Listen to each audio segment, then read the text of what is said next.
Well, we've got a bigger crowd than usual today. Is anything going on?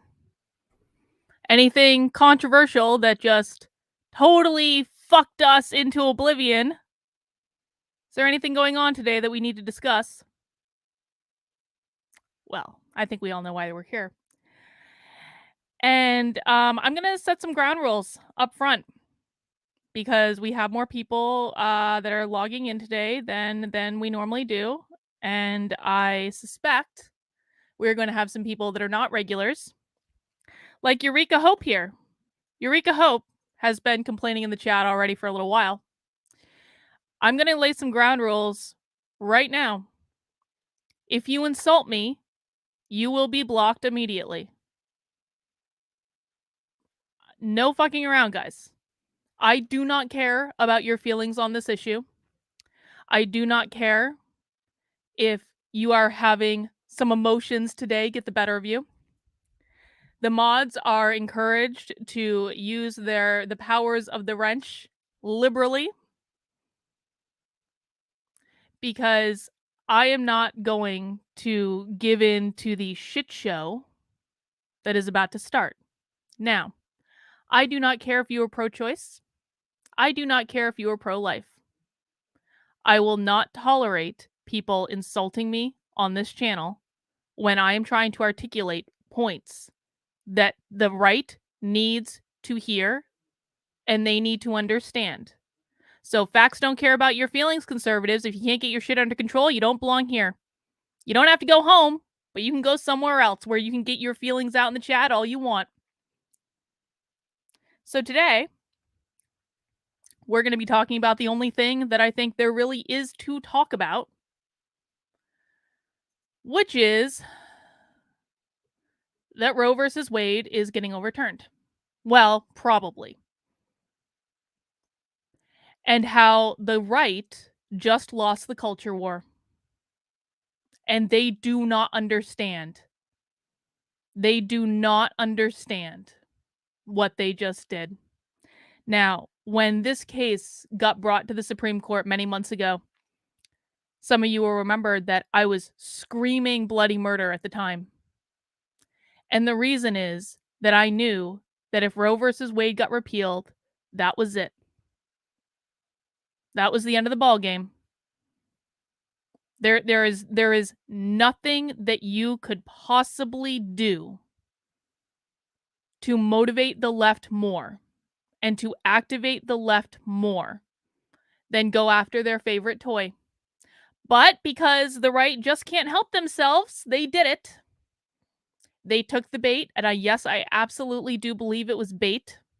Someone baited them into it. They took the bait. It went to the Supreme Court. And then yesterday, the draft of the opinion got released. And now all the conservative writers celebrating, oh my God, we won, we won, we won. No, you didn't. No, you didn't. You just don't realize it yet. You just don't realize it yet, because sometimes when you win, you actually lose.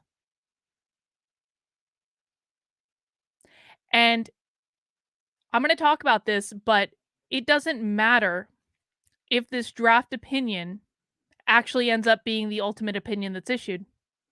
This is the real bitch of this whole thing, guys, is that it doesn't even matter if this draft opinion is ultimately the one that gets issued by the court, because they've already lost. The Democrats are going to have their largest fundraising week probably in history this week. They will raise more money in the next couple days than they have ever raised before. They are now completely united on this issue. There was a lot of infighting and bickering before on the left. Obviously, the progressives are not happy with the moderates. None of them were happy with Joe Biden, and they were all dicking around with, is Joe Biden going to forgive $10,000 of student debt, or is he going to forgive $50,000 of student debt, or is he going to just forgive all of it? And that's what they were dicking around with. And they were fighting, and there was not agreement, and they couldn't get anything done. But you know what just happened? You just did this to them.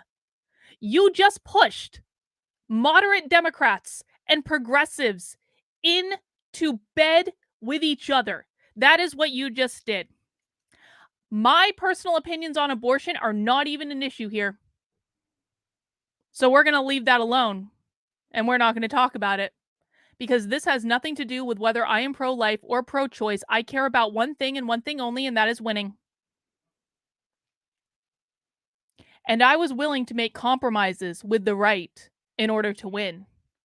But the right was not willing to make any compromises with anyone in order to win. And in fact, the right loves to tell people, if you don't agree with us on 100% of things, then get the fuck out and we don't want your votes anyway. And that's how you lose elections, folks. Do you know what the right did today? They lost Michigan. They lost Iowa. They lost, oh, Salty Cecil's getting a ban already. Look at that. They lost Michigan. They lost Iowa. They probably lost Wisconsin. They probably lost Georgia. Stacey Abrams will probably be the next governor of Georgia. They may have lost Arizona over this. And we're not talking like Donald Trump style losses where we can bicker around about whether they're really losses or not. These are actual losses. These are losses. And these are losses in the way that you will never get these states back. Let me tell you what, I am deeply connected with people in the walkaway movement. And I'm not talking about the faces of it, although, you know, I'm not talking about Brandon Strzok. I'm not talking about him. I'm talking about actual walkaway Democrats. I was the poster fucking child for walkaway Democrats in 2020. I know a lot of actual Democrats who left the party in 2020. A lot of them left because of me and because of my story. And we keep in touch and we talk about things and we share what's going on. Let me tell you this. All I've heard for the last almost 24 hours, whatever, 18 hours since this decision came out. And I'm not talking, so the walkaway movement is weird, right? Because the walkaway movement has a lot of conservatives in it. They're not really walkaways. They're just people who support the walkaway movement. We have to be very careful to distinguish between conservatives and actual walkaway Democrats, the people that the right actually gained as voters in 2020 and 2021. Among the women that the right gained as voters that left the Democratic Party to vote for the right, universally, every single person I have talked to in the last 24 hours has said exactly the same thing. I will never vote for Republicans again. I can't believe they did this.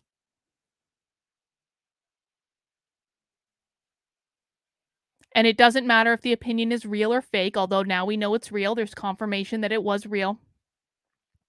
And it doesn't matter if they turn it back or not. The right has just lost every single mom that left the left to vote for them in 2020 and in 2021. They have just lost them probably permanently over this issue. If you are not a woman that has been involved with the political left, you do not understand how passionately they care about this issue. You do not understand. I've heard from at least 3 or 4 women that have said something to me like, Carlin, I registered as a Republican in the last year and I hate what the woke left is doing, but I remember when back alley abortions were still a thing, and I don't want to go back to that.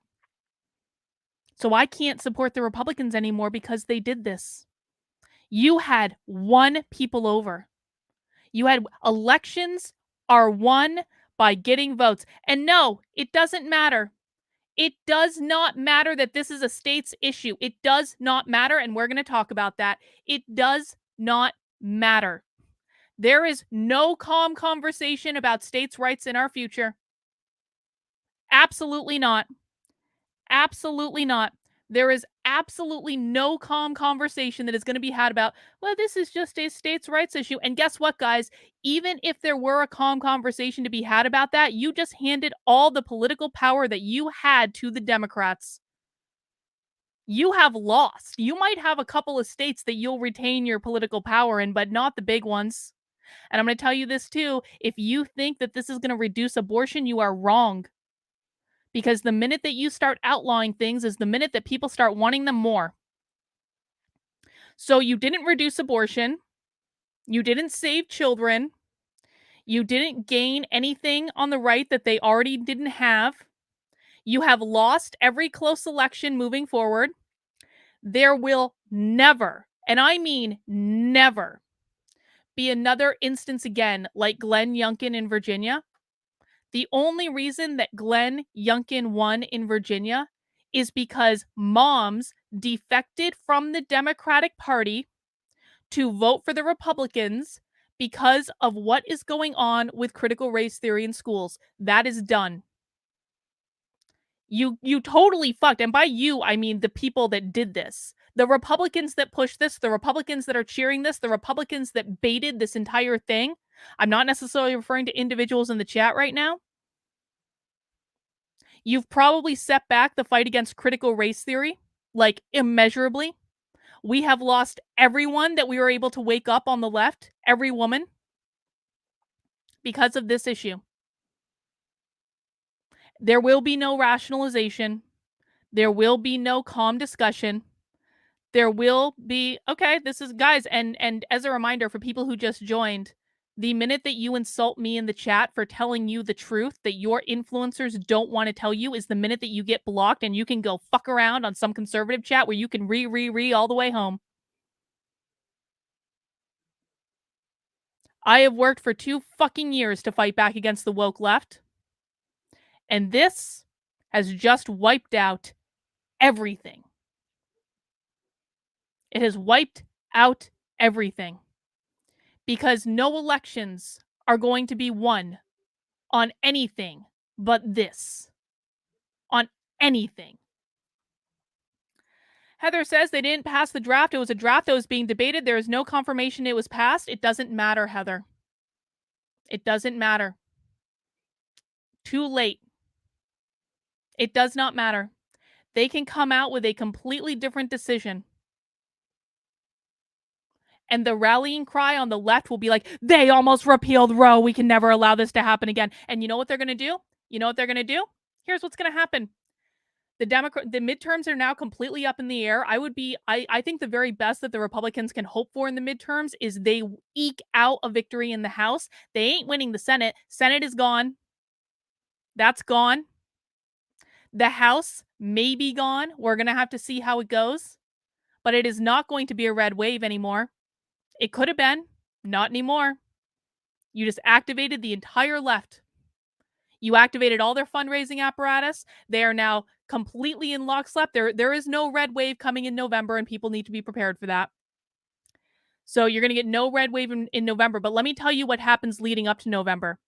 They're going to try to codify abortion into federal law. And if you think they're going to try to codify reasonable abortion, which I think is 3 months with exceptions for assault and health of the mother. They're not going to codify some reasonable abortion law that we could all kind of compromise on. They're going to try to go for the full board. They're going to try to codify abortion on demand up to birth into federal law. That they're going to try to do that before November. I already know that because they're already calling for it, and I'm going to show you evidence of that. So abortion is going to become federal law. In every state that the Democrats control the government in, abortion is also going to be codified in state law. So there ain't nothing you can do about it. You gained nothing. What else are they going to do? Because it's not just about fixing the problem with Democrats. They're now going to enact retribution. Now, John says, have you ever been wrong on issues like this? No, John. Actually, no. In the last 2 years, every single time I have delivered conservatives this type of news where I'm telling them something they don't want to hear, I have ultimately been proven 100% correct. There has not been one single thing like this in the last 2 years that I have predicted that I have been wrong about. Not one single thing. If you want to go back and try to find an example of when I've been wrong, you are more than welcome to do that. So it's going to get codified in law. But here's what else is going to happen. Democrats are going to try to pack the Supreme Court because they're going to be like, this can never happen again. So they're going to go back to packing the court, which is something that they had let go of. If you think they aren't going to try to pressure Manchin and Sinema into getting rid of the filibuster, you're wrong about that. And I bet Kristen Sinema bends. And I bet Joe Manchin ultimately does too. If Kristen Sinema bends, Joe Manchin is bending too, and then there goes the filibuster. They are going to try to get rid of the Electoral College. They are going to do every crazy thing that you can possibly imagine, and they're going to try to do it before November because they have all the power. Every crazy thing that you can possibly imagine the Democrats are doing, they are going to do. Oh, guess what? There'll be riots too. Oh, there's going to be riots all summer. We are in for another summer of shit show. And that was all because the right took the bait because they just couldn't help themselves. They just couldn't help themselves. The work of so many people and so many activists just got wiped out in an instant because the right couldn't just leave it alone. They couldn't try to change culture. They couldn't try to change hearts and minds. They had to change legislation. And now they have changed absolutely zero hearts and minds, and they've just made things worse. There will be more abortions because of this. There will be more abortions because of this. Not in spite of this, because of this. So we're going to read this article. But before we read that, I want to start going through some of my Twitter for the last day because Twitter is like my notebook and it is where I collect my thoughts and it is where I post things that I think we need to talk about. Actually, no, let's read the article first because we probably should. It's probably the responsible thing to do. Nope, it's going to become legislation. It's going to become legislation. Guys, every single talking point you have, I know it. Every single talking point you have, I already know it. You're going to say, well, it's not legislation. Well, it's going to become legislation.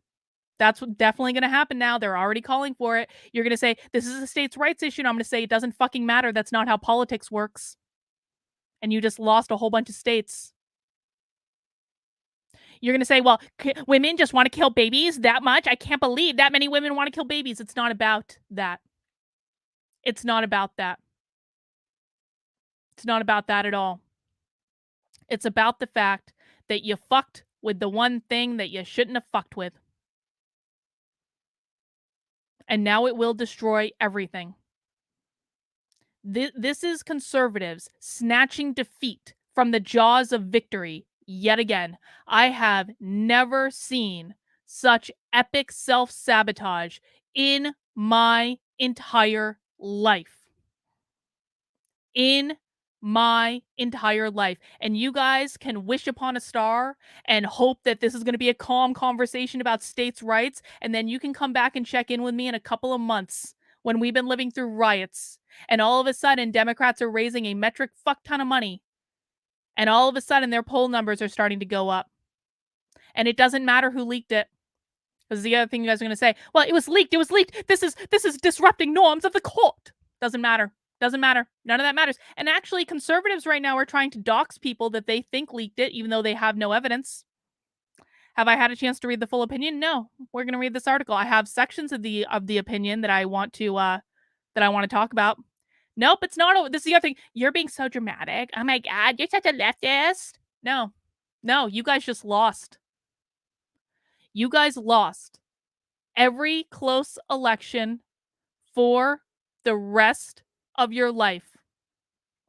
Every close election for the rest of your life because you do not understand how the left feels about this issue because you will not listen.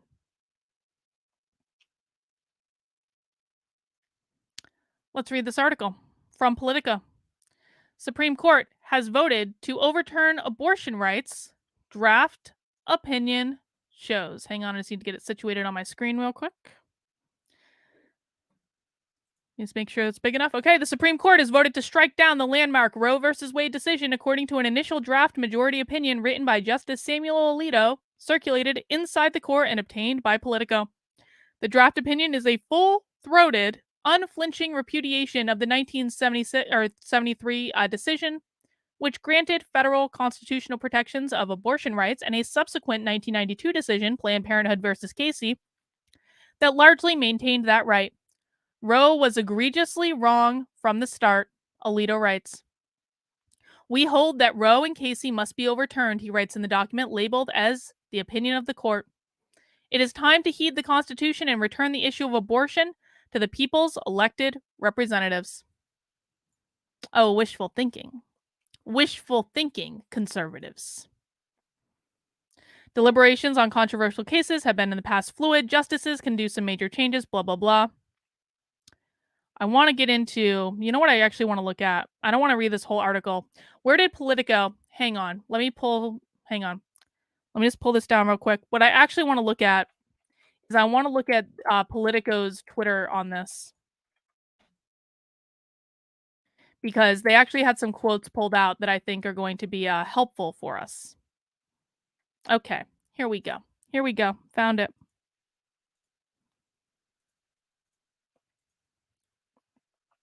Here are 4 key passages in the draft opinion. We hold that Roe and Casey must be overturned. The Constitution makes no reference to abortion, and no such right is implicitly protected by any constitutional provision.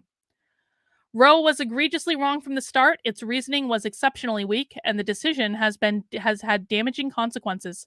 And far from bringing about a national settlement of the abortion issue, Roe and Casey have inflamed debate and deepened division. Oh, you want to talk about deepening division?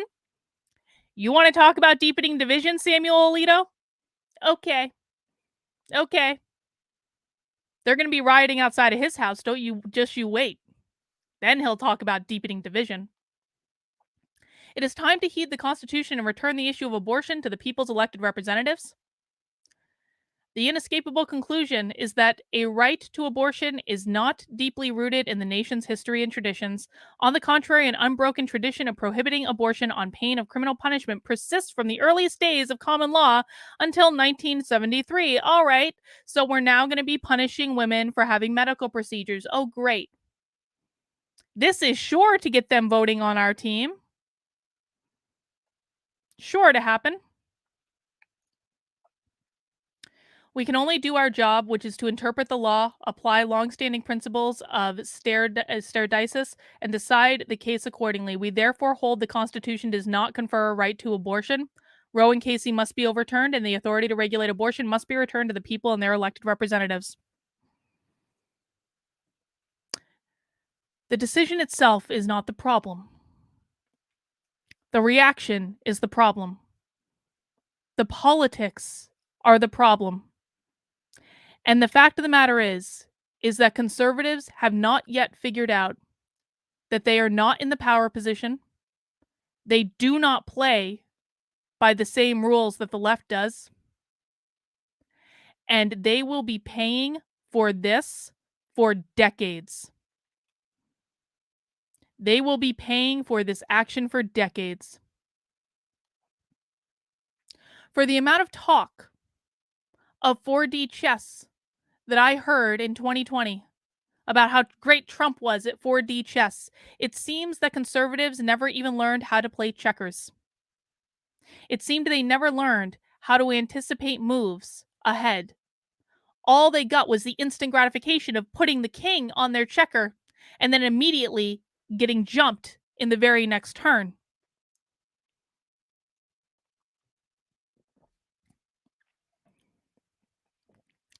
So you can celebrate if you like this decision all you want. But you're not going to be celebrating for long because you just lost the war. You were so focused on this one battle that you lost the war by winning this battle. Do you guys have any idea how hard it is going to be to wake people up on the left now? Do you have any idea how hard it is going to be to wake women up on the left? And I'm sorry, if you are a man and you are especially a conservative man, you do not understand. You do. Well, congratulations, Morgan. They're going to keep dealing with it because this is going to create more abortions, not less. The abortion rate is going to go up in this country. You know how I know? Because every time you idiots try to ban something, you make people want it more.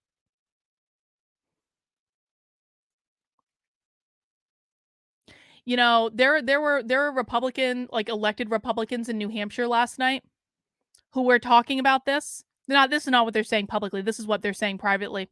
They're already talking about the fact that this is going to make it much harder for them to run. They know what's coming. They may not be talking about it up front. They know what's coming. So I want to go through my Twitter and I want to talk about some of my thoughts. Oh, we got a statement from Biden. Biden's got it. Biden has his thoughts here. Hang on, we should probably read this before I even get into my thoughts. So Biden has issued an opinion. He says, "We do not know if the draft is genuine." Well, that's not true. Actually, let's read this opinion first. Let's read this first because this is a statement from John Roberts. And the reason I want to read this first is because John Roberts just confirmed that the draft is real. So anyone who is under any misconception that that the draft is not real, the draft is real. They've confirmed it. Yesterday, a news organization published a copy of a draft opinion in a pending case. Justices circulate draft opinions internally as a routine and essential part of the court's confidential deliberative work. Although the document described in yesterday's reports is authentic, it does not represent a decision by the court or a final position of any member on the issues of the case. It doesn't matter if this ends up being the final opinion or not. It does not matter. And it does not matter. I do not give a flying fuck what Tom Woods has to say about this. I do not give a flying fuck about the correctness of this law or the ability of states' rights to decide. I do not care about any of that because what you guys do not understand is all of that doesn't matter because the left is going to make it impossible for us to function. Sometimes you have to accept good enough in the face of perfection. Sometimes you have to let things be. Because you know, if you poke the bear is going to fucking maul you. I don't care whether it's right or wrong that the bear was sitting on my back deck. I care that I'm not mauled by the fucking bear, and if that involves me not being on my back deck while the bear has decided to sit there for a minute, then I'm going to stay the fuck away. Because I care about winning more than I do about getting my way. Alaruni, get the government out of it between a patient and a doctor. On that, I agree. The libertarians are already talking about how they're going to completely remove the abortion plank from their platform at our convention later this month. They're already talking about completely removing it entirely. The Libertarian Party will be the only party with no position on abortion so that everyone on both sides can be welcomed in, because that is the only way to function. If you don't want an abortion, don't get a fucking abortion. It's really that simple. But no, you guys had to fuck around. You had to fuck around and you're about to now find out. So we do know that this is we do know that this is authentic. Now let's hear what Biden has to say about it. With that critical caveat, I want to be clear on 3 points about the case before the Supreme Court. First, my administration argued strongly before the court in defense of Roe versus Wade. We said Roe is based on a long line of precedent reorganizing the 14th Amendment concept of personal liberties against government interference with intensely personal decisions. I believe that a woman's right to choose is fundamental. Roe has been the law of the land for almost 50 years, and basic fairness and the stability of our law demand that it not be overturned. Second, shortly after the enactment of the Texas Law SB 8 and other laws restricting women's reproductive rights, I directed my Gender Policy Council and White House Counsel's Office to prepare options for the administration's response to the continued attack on abortion and reproductive rights under a variety of possible outcomes in the cases pending before the Supreme Court. We will be ready when any ruling is issued. Third, if the court does overturn Roe, it will fall on the nation's elected officials at all levels of government to protect a woman's right to choose. It will fall on voters to elect pro-choice officials this November. At the federal level, we will need more pro-choice senators and pro-choice majority in the House to adopt legislation that codifies Roe, which I will work to pass and sign into law. So there we have it. They're going to codify it now, and you won nothing. You won nothing, except you really pissed them off, and you're about to get mauled by the fucking bear. Ty says, conservatives love to gaslight so much. Punishing Disney was about leveling the playing field. Roe is about states' rights, which they would at least be direct that they want religious rule over the United States. Well, they're actually starting to be more direct than you'll see. I've got some examples of that.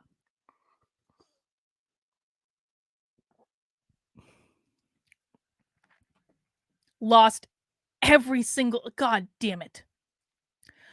Let me go through some of my tweets and I will talk you through my thought process.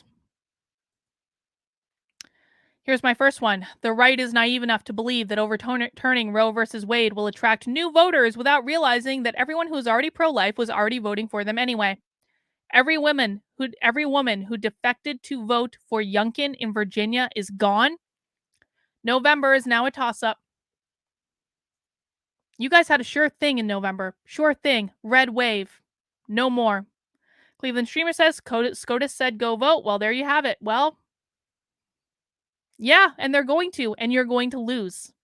You're going to lose. More epically than you have ever imagined in your life.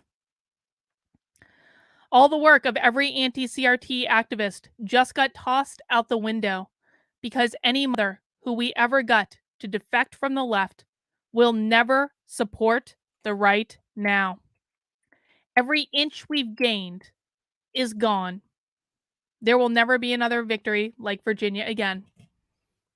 I now believe that the only way to fight back against critical race theory is at the hyper-local level. There is no more fighting this at the state level. It has to be at the hyper-local level with parents involving themselves in the schools. Because this is about to fuck up a lot of state governments. This is not just about the federal election in November. This is not just about Congress and the House of Representatives and Senate. This is going to fuck up every single red state. If you think that this is not going to mobilize the left on a local level, when you're saying, this is just about states' rights. This is just about states' rights. Well, guess what? They're going to go elect people at the state level. And I will tell you 100% that Democrats are significantly better at organizing in every single state of this country than Republicans. Because Republicans right now, and I can see it in the chat, it is not my job to smooth anything over. I think that what you guys did is abominable. I'm not smoothing over shit. I will never vote for another Republican again. I am on that list of women who walked away from the Democratic Party in 2020, voted Republican for the first time. I will never vote for another Republican again. Never. It won't happen. Absolutely not. So no, it's not my job to smooth it over. You guys made this mess.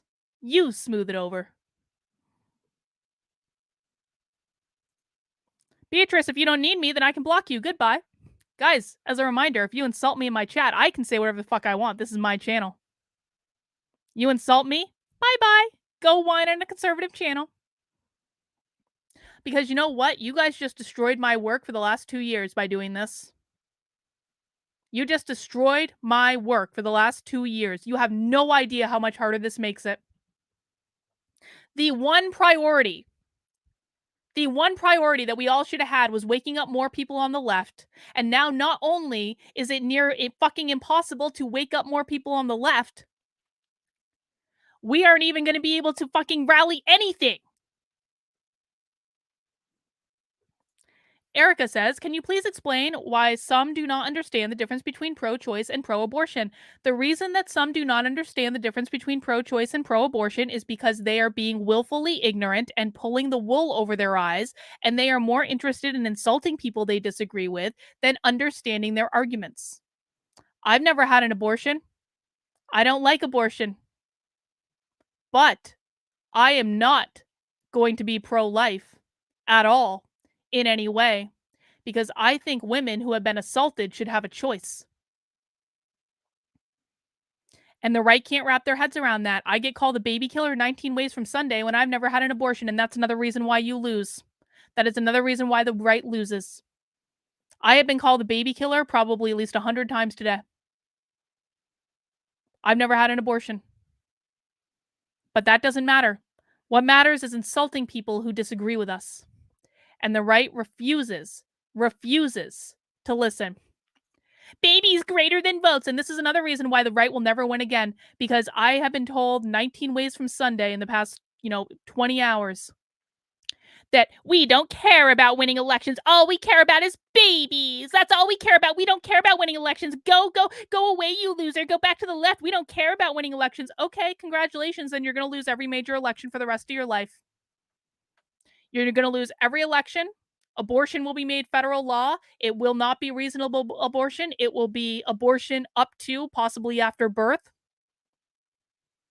And it'll be codified into federal law because you don't care about winning elections. Congratulations. Congratulations. You want to know why you don't take the morning after pill after you're raped? Because you can barely get out of bed the morning after you're raped. And I speak this from experience. You want to know why you don't just skip down to the CVS and take the morning after pill after you're raped? Because you can barely stand. You can barely function. And if you don't believe me, then why don't you get someone to bend you over right now and fuck you with a broomstick against your will, and you see how you feel about skipping down to the CVS? That's why. Conservatives don't like to hear that either. Conservatives also like to say, well, no one ever gets pregnant from being raped, which is actually provably untrue. They like to say, well, women who are raped always end up regretting their abortions. No, they don't.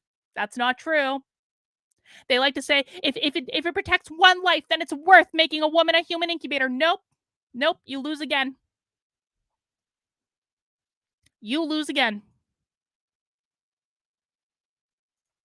Cleveland Streamer, people get very angry when you take away their rights away. And as a AMAAB, I want my, yeah. Yeah, I mean, this isn't even about that, though.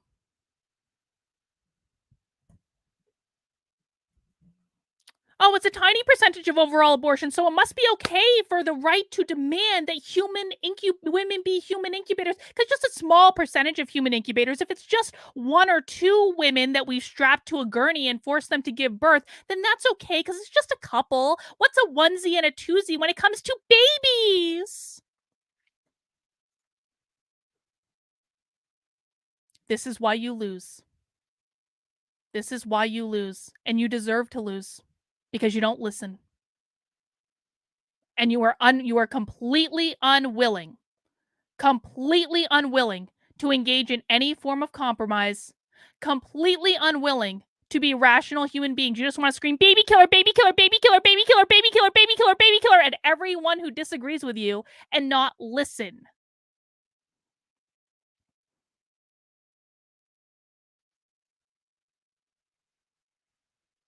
And now you've lost every major election for the rest of your life because of it. Congrats. Let's keep going. I saw this message on Twitter and I reposted it because this is what I'm seeing as well. Dan here says, I'm watching moderate moms on a text thread completely bail on Republicans this morning after years of being pushed further and further right. Democrats were literally committing, I don't know what that word is, like Harry Carey maybe, and with wildly unpopular policies, and Republicans took the blade away and stabbed themselves instead. And yeah, that's what my direct messages look like all night. I woke up this morning with a metric fuck ton of direct messages from activists, from like legit activists that walked away from the left over the past 2 years because they were pissed off about what the left did with the pandemic. They were pissed off. Hey, Charlotte, I'm too emotional. You're too blocked. Goodbye. They were pissed off with the mandatory vaccines. They were pissed off with the authoritarianism, and they left the left because of it. And now they're texting me because, again, we all talk, and they're saying, This is fucked up. I'm out. Goodbye. Never again. My DMs are full with it.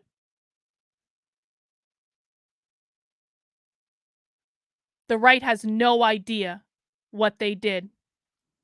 No idea what they activated. And no idea what they lost. Announcing your departure, kinky pinkies. Goodbye. I warned you guys at the outset I was going to block people today. And I knew I would. Because the right can't help themselves. They cannot help themselves. And this is how this mess occurred. Because what they do is they it was a bad law. I'm overreacting. No, I'm not, dude. No, I'm not. Go get fucked. Literally, go get fucked and then skip down to the CVS and tell me how good it was to go get fucked against your will and then skip down to the CVS for that morning after pill.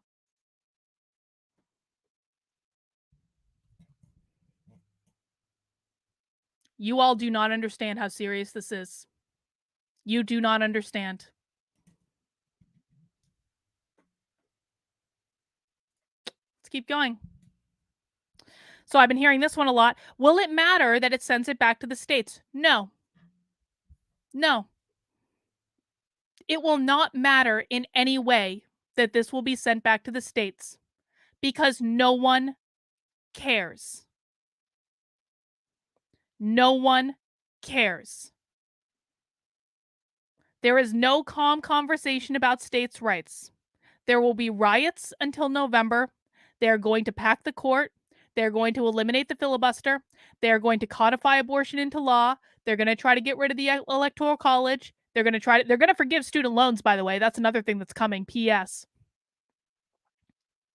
And they're going to do all of this before November, or they're going to damn well try, because they know they could lose power in November, although I think they're sitting a little bit more easy today because they're about to bring in their biggest fundraising haul that they've ever had in their lives. And Republicans will still end up losing.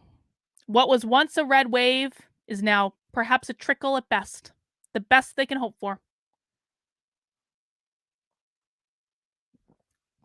And you lost every single new voter. Every single new voter that you gained. Every single one. Gone. Never returning. Congratulations. Katie Pavlich says, Biden this morning, at a federal level, we need more pro-choice senators and a pro-choice majority in the House. We read his statement earlier. It's not the only one saying stuff like that. Bernie Sanders. Congress must pass legislation that codifies Roe v. Wade as the law of the land in the country now. And if there aren't 60 votes in the Senate to do it, and there are not, we must end the filibuster to pass it with 50. And they will do it. This is an issue that Kyrsten Sinema will bend on. Watch it. This is an issue that they will bend on. And if Kyrsten Sinema bends, Joe Manchin's going too. You thought the pressure was there for Build Back Better? Oh, no, no, no, no, no. No, no, no, no, no, no, no, no, no. The pressure that is going to be put on the two of them over this issue is going to be 1,000 times more than they experienced over the infrastructure bill. Every level of the Democratic Party is going to be coming down on them incessantly, nonstop, every day until they get in. And you know what was the deal with the Build Back Better bill? Is that Joe Manchin had cover because there were other Democrats that were not in favor of that infrastructure bill at all, but they couldn't say it publicly. And so what happened was Joe Manchin, because he's in a red state, took the bullet for all of them. Joe Manchin took the bullet for all these other Democratic senators that were not in favor of this infrastructure bill by saying, I'll do it because I don't suffer electoral consequences. That just went up in smoke. Joe Manchin doesn't have that backup anymore. That's not there. It won't be there at all. So you think it's going to be enough for him to stand up to the pressure this time? Nope. Nope. He's going to cave. Watch it. He will cave. And he'll make some excuse like, oh, men shouldn't talk about this stuff, because that's what he'll be told to do. David says the problem is the right has its own echo chambers, even though they can see where echo chambers have taken the left. They don't listen. They don't listen at all. Here we have Brian saying, oh, when we expand the court, this will be why. They'd given up on packing the Supreme Court. They didn't have the votes to do it. Now they have been given every excuse they need to say, well, we just need to pack the court. That will solve everything. That's the end of the country, folks. That's it.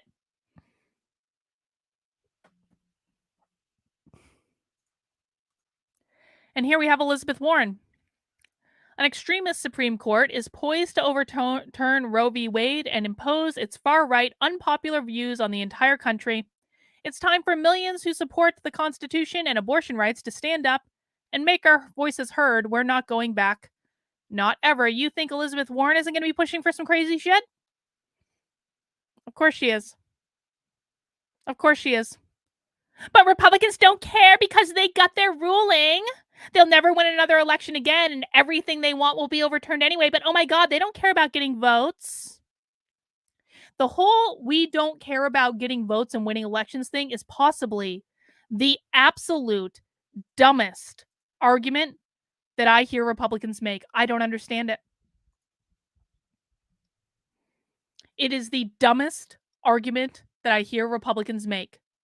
Can you imagine literally saying, I don't care about elections and getting votes?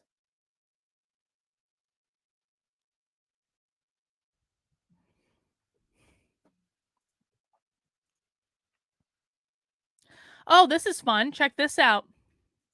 So the right, for all their talk of ethics, are instantly behaving completely unethically. This is from Matt. Matt is a Republican advisor.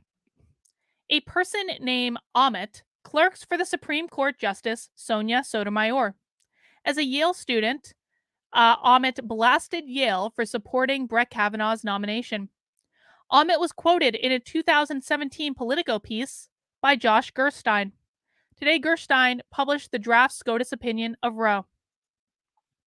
Republicans just doxed a person that maybe leaked the document, but maybe didn't.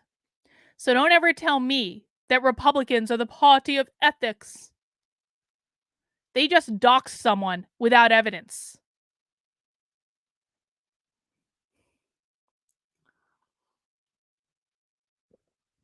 Unbelievable. Unbelievable.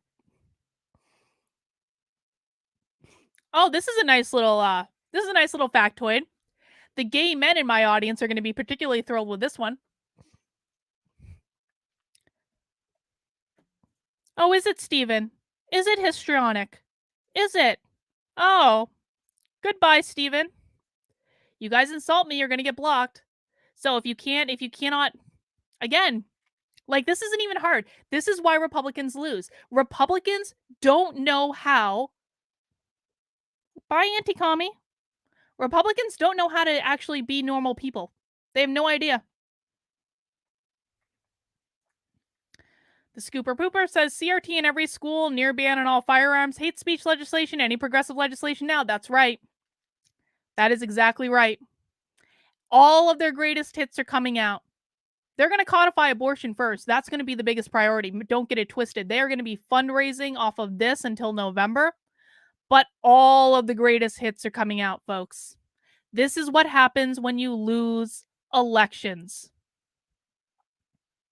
This is what happens when you say, I don't care about getting votes. All I care about is this one ruling.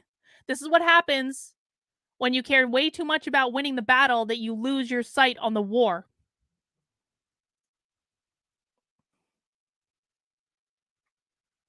Oh, I walked away from the Republicans over a year ago because I knew that they were going to do shit like this. I will never vote for a Republican again. Absolutely not. Nope. Will not happen. Will not happen. I would rather The Republicans get their just desserts and lose every close election for the rest of my life, then vote for a Republican ever again. Because that is what they have earned. What you experience will be the logical result of your contributions. You have earned losing. Alito's draft opinion explicitly criticizes Lawrence v. Texas, which legalized sodomy, and Oberfeld versus Hodges, legalizing same-sex marriage. He says that, like abortion, these decisions protect phony rights that are not deeply rooted in history. So congratulations, gay men. Sodomy is about to become illegal again. Gay marriage, too. I suppose that impacts more than just men, doesn't it? Sure, Dave Rubin will be thrilled. Maybe he'll finally learn that the conservatives are not people to be sucked up to. And if you think that that's just one thing, oh, look at this. American Populist Union are going after all of these things. Oh, you thought it was just going to stop with abortion? You thought that that was going to be the only thing that they were going to go after when they started trying to be authoritarians over what you could do with your bodies?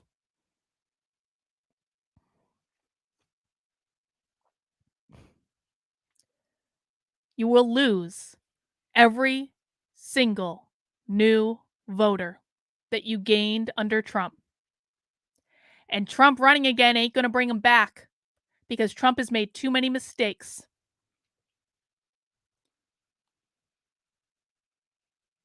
There is nothing that will bring them back. And there is nothing that can be done. Dems can't run a country. The world drowns with their decisions. After the Civil War, people will be okay. Well, no, there's not going to be a civil war. Here's the other thing you guys don't understand. Let's talk about this for a second. Let's talk about this. That's not what I'm looking for. This is it. This person said that what were they responding to? We are talking about some of the implications for all of this and what the Democrats were going to do. And this person says, cage wounded animals lash out with all their dying might. Well, here is the problem, Republicans. It is not the Democrats who are the caged animals. You guys think that Democrats are the caged animals that are lashing out? No. It is not Democrats who are the caged animals. It is Republicans who are the caged animals. It is Republicans who are lashing out. This is what conservatives do not understand. Carlin's greatest fan, Dan the Man, Jan Can, Ban San. Well, I have to like that name. Let's talk about that in a sec. I will come back. This is what the right doesn't understand. They think that if they just play by the same rules that the left has used and use their tactics against them, then they'll win. And that is not true. That is universally not true. And the reason it is not true is because the Democrats control everything. Oh, you guys have audio issues? Probably because I touched the cord again. Are the audio issues gone? The Democrats control everything.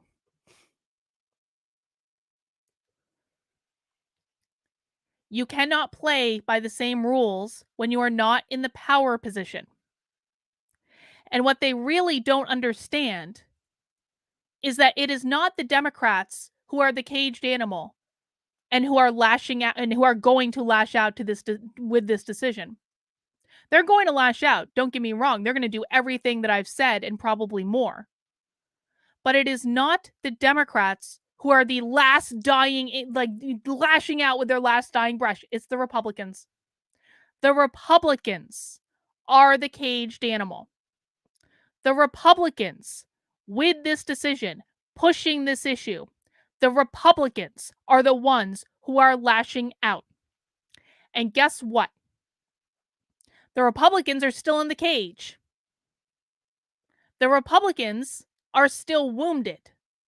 And now the Republicans are sitting wounded in their cage, and they are being surrounded by Democrats who want to kill them. That's the situation. I love seeing all the people that I have literally never seen in my chat today trying to convince me that they've just been here before and they just can't take it anymore and they're quitting. It is not new information that I'm pro-choice, guys.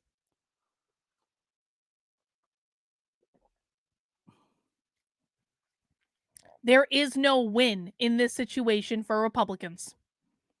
Where do we go from here?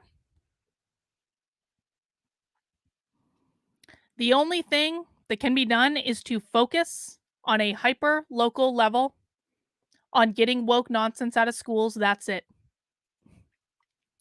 Joseph Jonathan says we're screwed either way. Authoritarians everywhere. I'm over this. I completely agree with you, Joseph Jonathan. I am completely over this.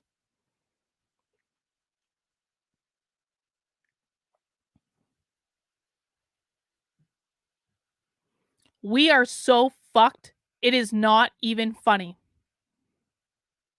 It is not even funny.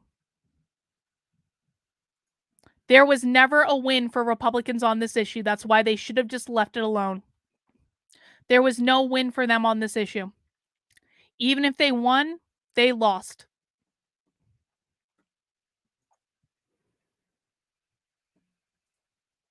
And even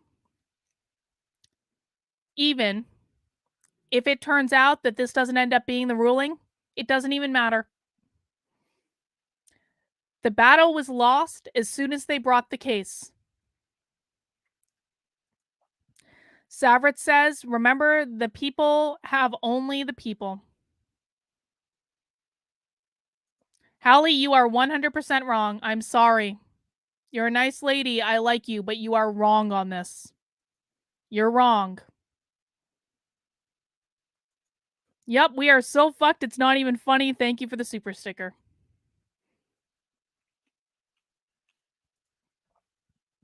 Let me see if I have anything else. Oh, just as an aside.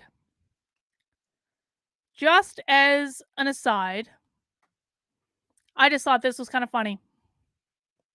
Because, you know, there have been some queens on the internet who have accused me of trying to blackmail them because I pointed out consequences of their actions. And so I just thought that this little quip was funny, and I kind of wanted to share it just in case any queens in England are watching. Justice Scalia to his new law clerks, as told by my former clerk, Ian Samuel. If I ever discover that you have betrayed the confidence of what goes on in these chambers, I will do everything in my power to ruin your career. It is true that this is an egregious breach of norms. It is absolutely true that this is an egregious breach of norms, an egregious breach of trust, an egregious breach of confidentiality. And none of that matters ultimately in terms of the impact of it, but it is all true. But apparently, Justice Scalia used to say, when he welcomed people in, he said, "Welcome aboard. I'm really happy to have you here. Here's how I run my chambers. It's an open door. If you need to talk to me about something, just come and talk." And he said, almost with a hint of regret, that he had to do this. Obviously, he was not regretful because he had to do it. He said, "I just want to emphasize something, and I only want to say it once. If I ever discover that you have betrayed the confidences of what goes on in these chambers, I will do everything in my power to ruin your career." Then he just let it hang there for a second and moved on to other subjects. Because as it turns out, Queen from England, when you fuck someone over and betray their confidence, it has implications on your career. Who would have thought it? Hey, if it's good enough for a Supreme Court justice, it's good enough for me, I suppose. But where I'm at right now is, let me see. Let me find a good one to put up on the screen to describe where I'm at right now. This one, I think. I have killed myself for the last 2 years trying to get as many people to leave the left as I can. I have sacrificed time. I've sacrificed energy. I have sacrificed my sanity. I have sacrificed money. I have done everything I could to try to get people to wake up and leave the left. All of my work just got wiped out.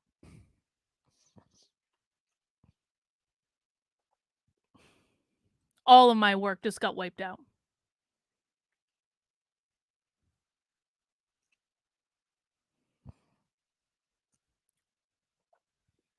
And not just my work, the work of so many people. The work of so many people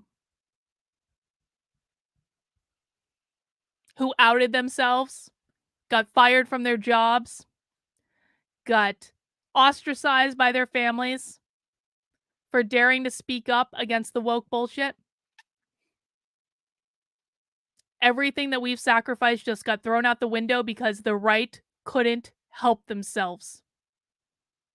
Everything that we were trying to do just got thrown out the window because the right couldn't help themselves. They couldn't just leave it alone and try to change culture. They couldn't just leave it alone and work to change hearts and minds.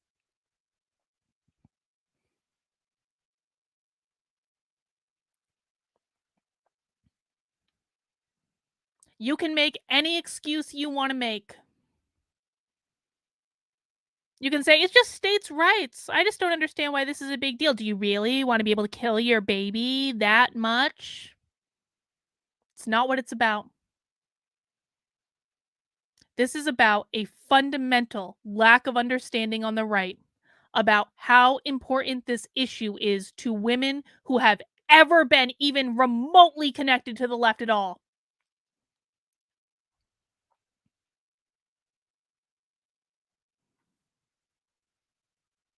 Oh, you will lose, Ben. You will lose.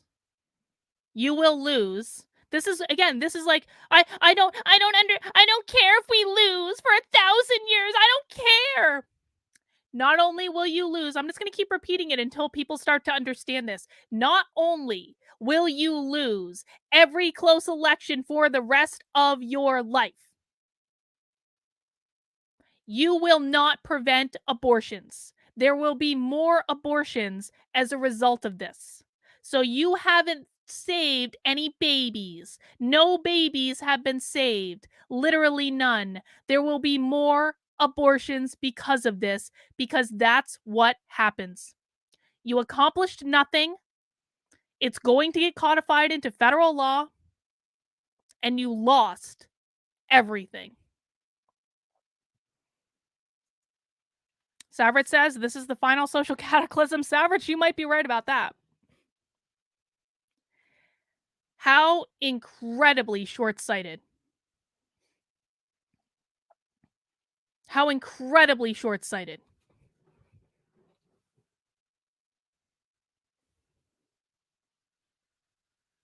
You know, conservatives could have put their energy into starting charities to help women who would have had an abortion because they didn't feel like they could financially support the kid. Conservatives could have put all their energy into starting charities to help financially support women with unwanted pregnancies, to make it easier for them to have it. They could have done, you know, any sort of number of conferences and events about this. They could have tried appealing on this issue in any number of ways that was not this, and they refused to do it. They refused to do it. Once the right people want to keep it, don't ban stuff. Well, too late. Too late.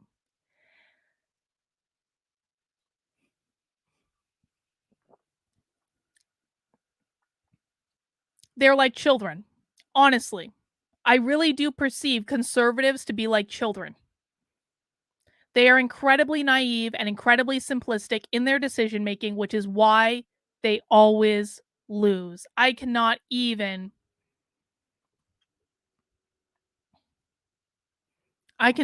begin to understand how conservatives do not understand how they just bent over and got colossally fucked by this.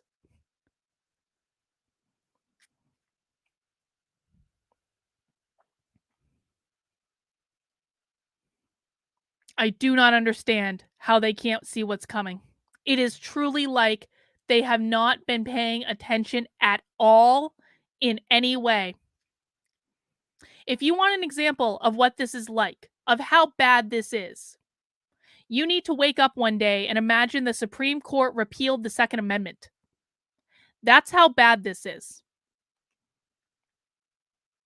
This would, and here's what conservatives are going to say: that would never happen, Carl. The Second Amendment is God's law. No, it could happen, but also we're just imagining. We're playing pretend as an example. What if you woke up and found out that the Supreme Court had repealed the Second fucking Amendment?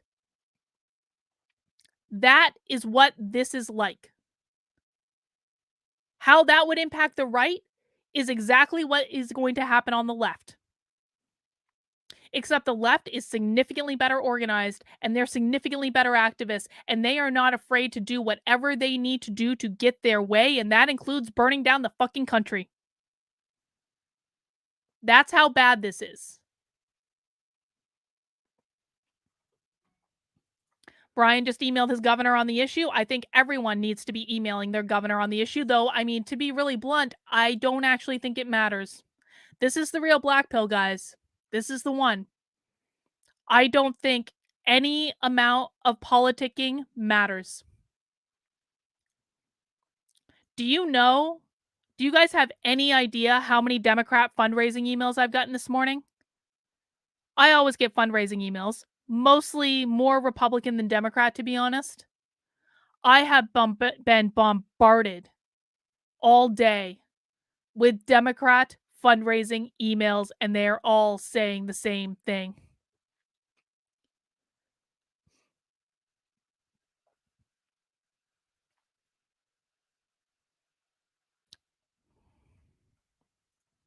Savrit says the greater the polarization of the spirit, the greater the new cemented mentalities will be under revolutionary law. No, they don't want my support, Nat D. They want my money. And they're going to get money from a lot of people. You guys want it? You guys want to see a resurgence of Planned Parenthood like you've never seen before? Oh boy. Get ready for it. Planned Parenthood fundraising just went. Planned Parenthood is going to raise a metric fuck ton of money off of this.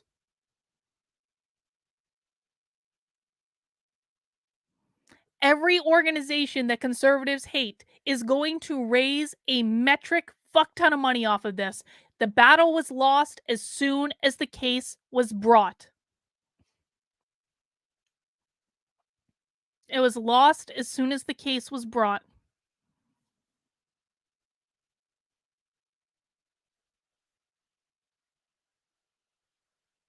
So where do we go from here? I think that the only thing left is hyper local action and finding hyper focused small community.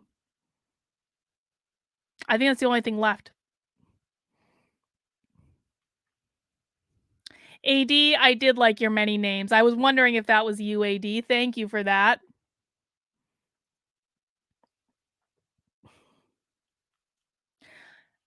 The thing that is most perplexing for me is why conservatives can't wrap their heads around the idea that they do not play by the same rules of the left. They had to play smarter than the left. They had to out-strategize them. They had to outthink them. The left controls every major institution in this country. No, Duke, this is not just on Twitter.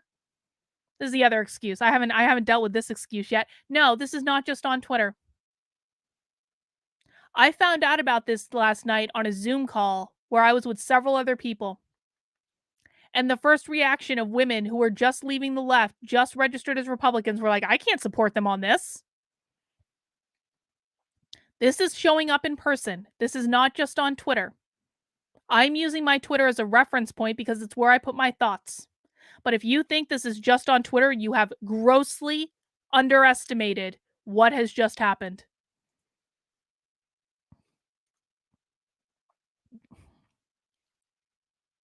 Grossly underestimated. Democrats have 6 months to pack the court, codify abortion law federally, and end the filibuster, and they will do it. And they're going to try to eliminate the Electoral College as well. Congratulations.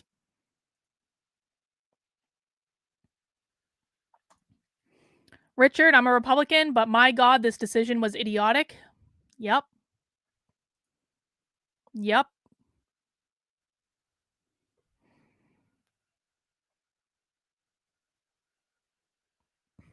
Yeah, Caleb says they're literally in front. Guys, why don't we just, guys want to turn on MSNBC real quick? Let's just see what's going on MSNBC right now. Let me see if I can get logged in.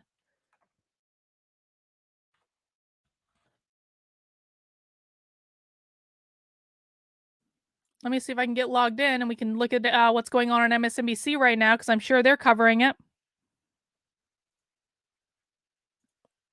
Preach it. I'm grateful for your input. Thank you, Sin.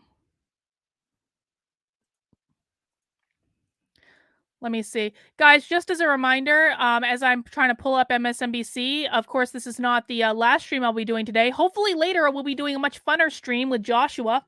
We can ask Joshua what's going on later. Nothing Remotely Controversial is live tonight at 9:30. It hopefully brings a little lightheartedness to our day. The last 2 days have kind of sucked. So hopefully we'll have some fun tonight. I'm looking forward to it. Sean says, if ours were smart, they would moderate at the state level and unite with policies that don't ban.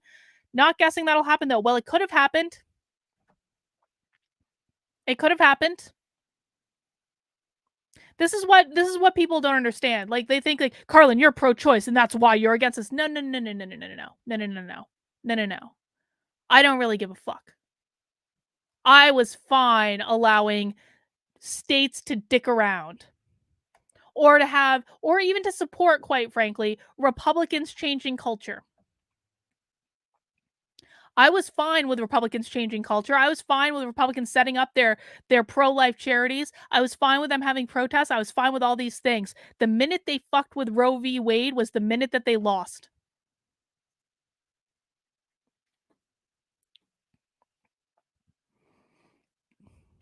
Let's see.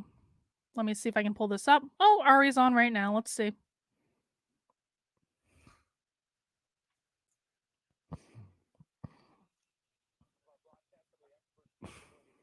Let me, Oh, President of Planned Parenthood is coming on right now. As someone Let's who hear has what Planned led Parenthood these has to fights say. and also warned about an opinion like this, what is your reaction to the draft? I mean, it's devastating. And for anyone who says, oh, well, this is what was expected, I don't think anyone could have imagined this kind of opinion, this day and time. As you said, this is a right that people have had in America for almost 50 years. Maybe we'll go into Joy Reid tonight. Anyone want to do Joy Reid reaction tonight? On the steps of the Capitol, I think of my 3 kids. Everyone is, I'm sure, thinking of the young people in their lives. This is a right that they assumed that they had. Now we have 5 justices on the Supreme Court, 3 of them put on there by Donald Trump, who pledged to overturn Roe versus Wade. And now, in a completely political move, they seem to be poised to end this right to safe and legal abortion. It is going to be devastating for generations of people. It is incalculable how much harm is going to be done. This is less than 24 hours. I'm sure you've been covering, and Juanita and others talk about. It is going to fall hardest on the people who already have the least access to health care, folks with low income, young people, Black and brown women, people who live in the southern part of the United States. It is cruel, it is inhumane, and this all lies at the feet of the Republican Party. Yep. Yeah, you mentioned several features there. The justices that got on the court from Republican presidents, 2 of which you mentioned who had minority support. Bush in his first term, and of course Donald Trump recently got fewer votes. But these are mostly those justices making this decision, according to the count of 5 we have. And that brings us to that confirmation process. Americans have watched this. We watched one recently, but this is some of what we know now about what was said against what is in this opinion. As I've emphasized, what Justice Alito now says, to be clear, what he writes was always, he says, and what others would join, always the wrong decision, which calls into question some of what they asserted under oath, if the word always has any meaning at all. Take a look.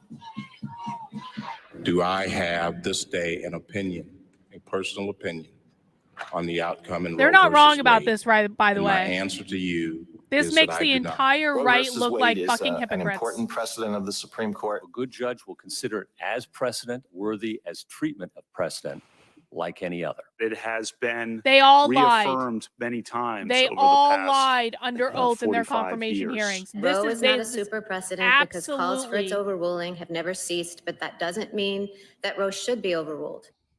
This absolutely makes them look Cecile? like hypocrites.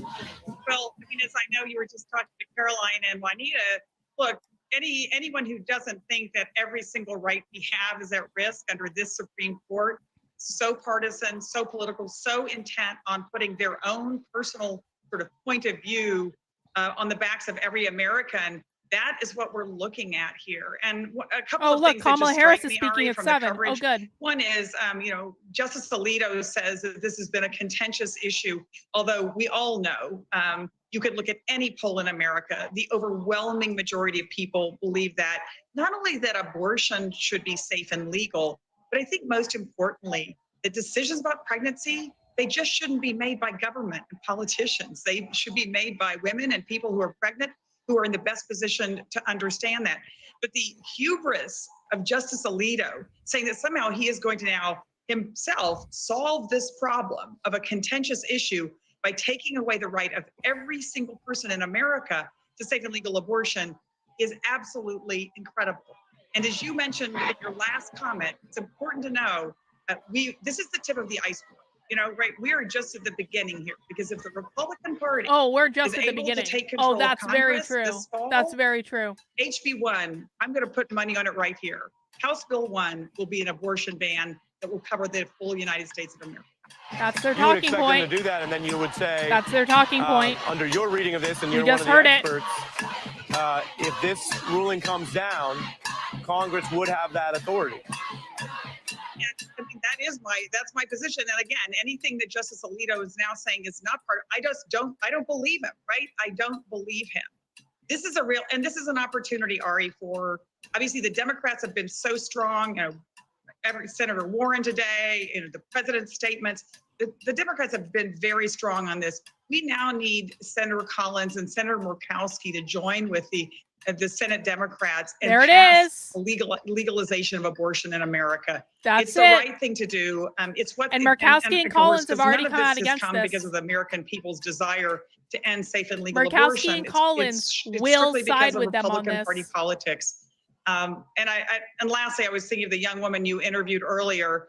I didn't even think of that. The belief that somehow abortion will end if you make it illegal is just completely false. As we all know, abortion existed before Roe. The difference was that young, healthy women routinely died in emergency rooms all across our country. Planned Parenthood doctors they could tell you the stories of what it was like before Roe.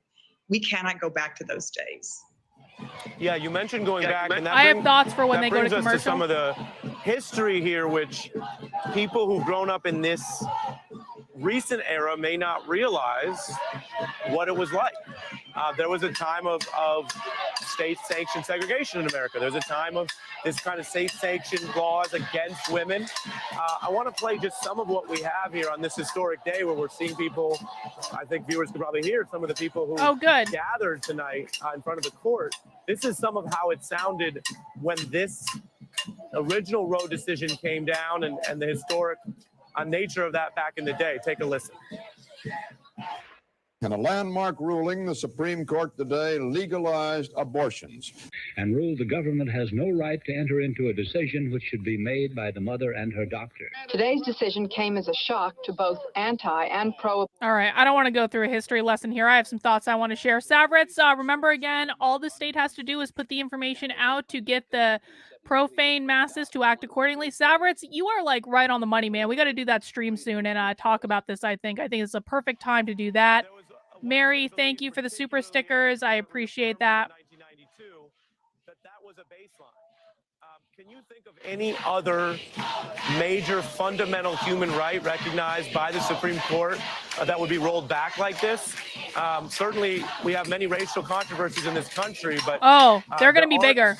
We're going to see bigger protests. They're going to be like massive. in the civil rights massive arena regarding race that would go back like this Women's far. March Can you think of 1 anything level. else? And what does that tell you Massive. About the landscape for women and women's rights in this next generation? Look, I think yes, I think this has been said on many shows that no one knows of a constitutional right that has literally been ended, removed, and absolutely not only ended, but ended by 5 justices, not by the American people. This is the worst kind of government by, extreme minority rule. And one of the things that I feel like hasn't really been talked about so much, Ari, is that when women got access to safe and legal abortion, it changed everything about women's lives in America.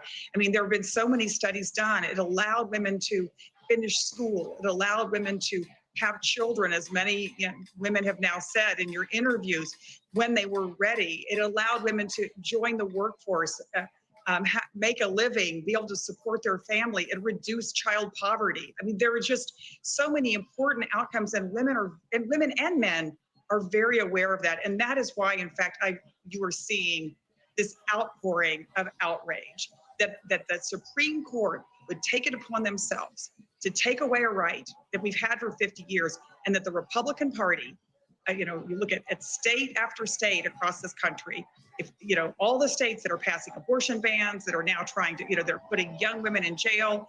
These are states that are led by the Republican Party. So it is critical this November that we vote, and that we vote in people who protect and support women's rights. Cecile Richards, thank you for joining us tonight Probably gonna go to on this commercial momentous now. day with this rare leak coming out of the Supreme Court. Appreciate your time. When we come back, I want everyone to understand, thank you, that Democratic Congressman Cori Bush, who testified about her own personal story, will be our special guest. And we go back inside the protests with the backlash growing across America tonight. Protests are going to be massive, massive, like you have never seen before. Lady Hawk says the federal government should not be able to dictate what a person puts into or removes from their body. I'm just curious how many people who are enraged about the situation supported vax mandates. Well, this is another thing, and I didn't actually talk about this, but I have seen many conservatives today basically saying, my body, my choice. We never believed in that anyway. Do you guys know how conservatives appropriated? Let me just pull this up and I won't make you guys watch commercials. Do you guys remember how conservatives totally appropriated the whole my body, my choice thing when it came to vaccine mandates? But we always knew they didn't really mean it. Now today they're saying that. They're literally saying that. I had people in my feed earlier. I was saying, oh, so my body, my choice just got thrown out the window. They're like, yep, we don't care. Because now conservatives are revealing themselves for the absolute hypocrites that they are. Now, they just brought up something that I actually didn't think of earlier. This is another nice little factor to throw in.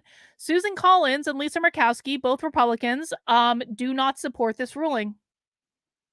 If Democrats want to codify abortion into federal law, they have the votes. They have it. They just need to get around the filibuster. That's it. They already have the Senate votes. Collins and Murkowski will vote with the Democrats. They've already made statements. So they just need to get around the filibuster. And then abortion will be codified into federal law. Congratulations, you won nothing and you lost everything. And they will figure out a way to do it. Again, I think Sinema will bend on this. And I think if Sinema goes, Manchin goes. Filibuster gone. Filibuster gone. And then we're really off to the races.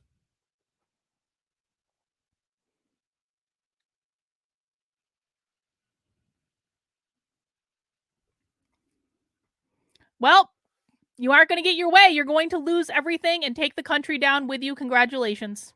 This is why, like, this is why conservatives, like, my personal feeling should trump everything else and every other consideration. No, your personal feelings should not fucking trump everything else and every other consideration. We all have to live here. You guys just fucked up everything. But I hope you feel good about the fact that you believe something that I don't believe, and you went after the one thing that you shouldn't have touched if you ever wanted to win another election again in your lifetimes. I hope you take that and you feel good about it when you lose every other thing. Yes, principles are certainly more important when you lose. You guys can keep having this argument over and over and over again, and I will keep explaining to you that this will create more abortions, not less. You will lead to abortion being codified into federal law. You will lead to losing every close election for the rest of your lifetime. You aren't going to win. There's going to be no red wave anymore. But you stood on your principles and you lost. Congratulations, because you didn't play smart. You wanted instant gratification. Mary Apple says, this is not just bad for the USA, but the whole world. This is awful.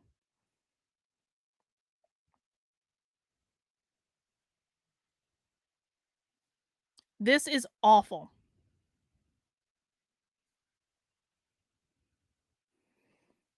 Yup, and you just fucked up the entire world for the rest of us. Congratulations, but you stood on principles, so I'm sure it's okay. This is the problem. This attitude is the problem. This attitude is why conservatives and Republicans do not deserve to win ever again. They make horrible decisions. They make horrible decisions in which they do not consider the consequences. All right, we're coming back. Health care, and if they take away our right to abortion, they're going to turn progressive measures like clothing hangers and other dangerous approaches into our essential health care. My name is Renee Bracy Sherman, and you know what? I had an abortion, and I am not afraid. To all of you who've had abortions, I see you. I see all of you. Yep. AD says strategic error. Keep fighting to the courts. Kept the fight narrow. They just took the bat to the whole fucking thing. That's exactly right, AD. They just took the bat to the whole fucking thing. Thank you so much for having me. Absolutely. As our viewers know, we've been covering this live. We're here outside the Supreme Court. We can see the protests have only swelled in size. Hundreds more people now than we saw earlier today. What are you saying? Facts don't care about your feelings, conservatives. You just fucked all of us. I mean, I think this is the moment where we all need to speak up. We need to be sharing our abortion stories. This is the moment. The Supreme Court has told us that they are going to do what we have feared they are going to do for a decade. They are going to overturn Roe v. Wade. Well, it's about to become a right, Duke. Congratulations. It's about to become a federal law. I had an abortion, making sure that I could have my life the way I needed. They are going to take that from all of us. And so we are out here making sure that our voices are heard. Something else I said to the crowd is, where is Joe Biden? All of us are here. All summer. We are sharing our abortion stories. We are speaking out, but the president is not here, and we need him Sam, here who I usually do not like, is correct. Same-sex marriage is going on the chopping block, too. Yes.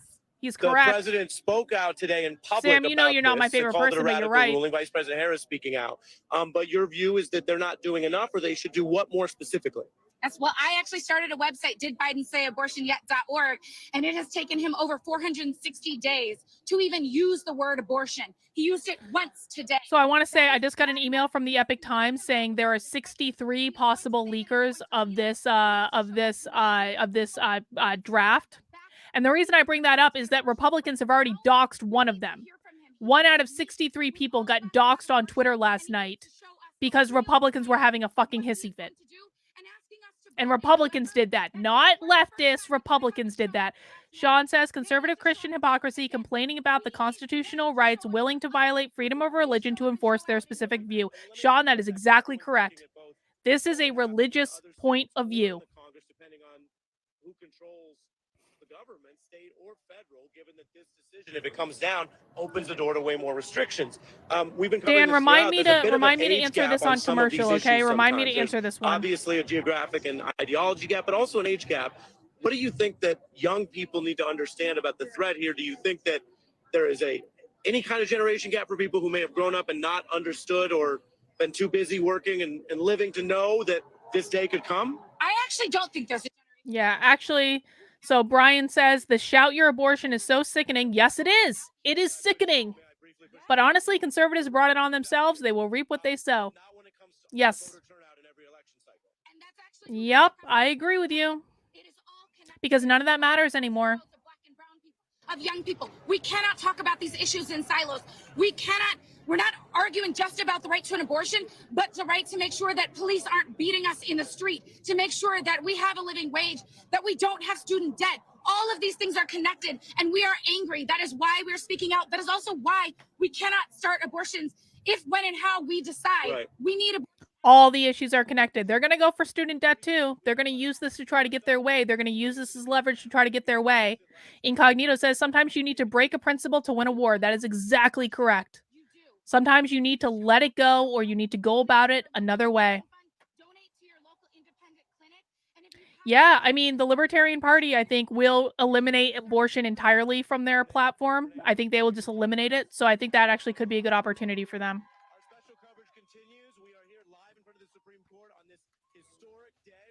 I think they're about to go to commercial. And from a lot of people concerned about what's happening in America. Congresswoman Cori Bush joins me next. We will be right back. All right, they're about to go to commercial, so I'm just going to go here. I had a question from Dan earlier that I wanted to come back to, and I just need to find it in the chat.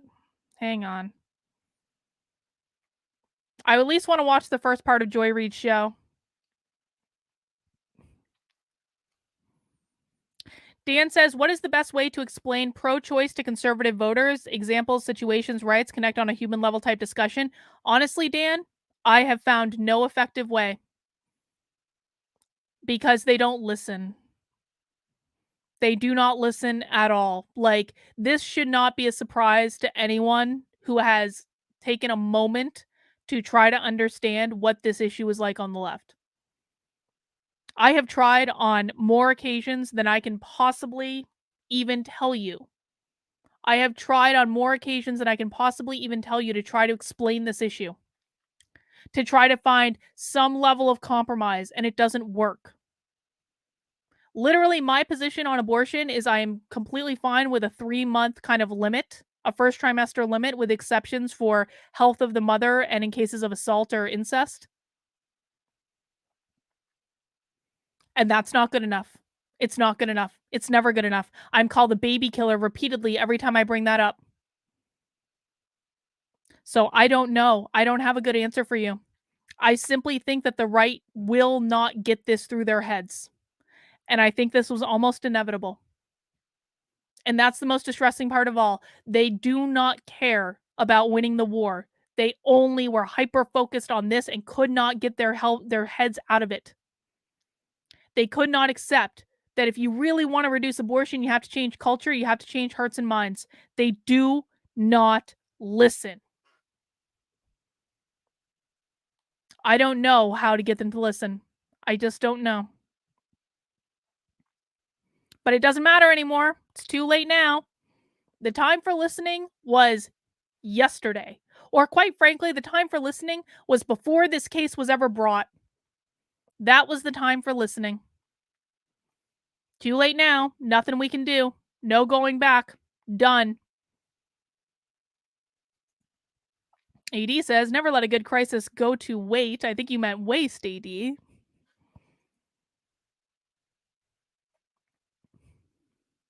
Yeah.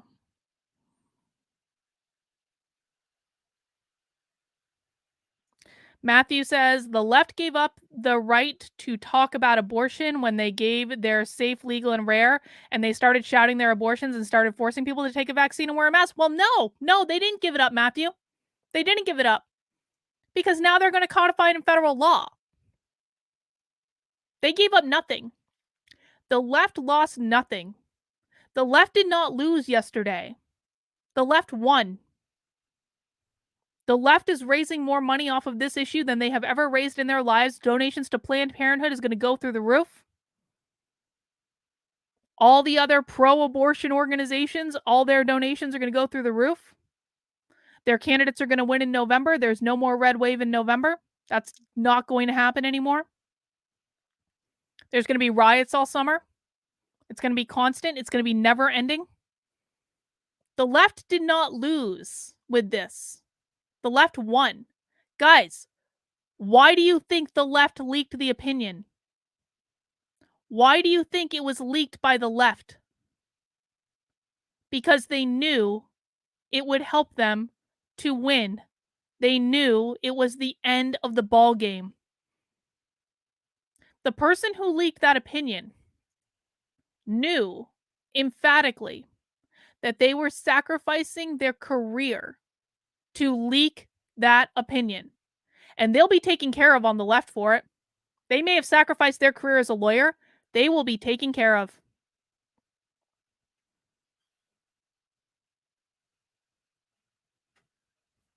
Georgia, Michigan, Iowa, Pennsylvania, Arizona, probably Wisconsin. Lost in 2024. Done. No going back. No DeSantis is bringing it back. No Trump bringing it back. Gone.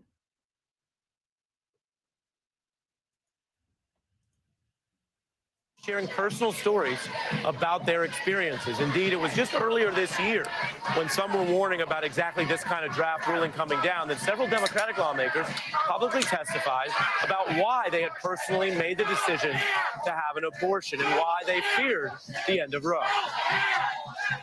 I consulted with my doctors who told me that any future there aren't going to be pregnancy food would shortages, likely also and be it does high risk matter. to me You just and the lost every child. major For election me, for the rest of your terminating life. my Congratulations, pregnancy was Matthew. not an easy choice. The most difficult I've made in But my I life. appreciate the I was super a chat. teenager and had a back alley abortion in Mexico. I was one of the lucky ones, Madam Chair.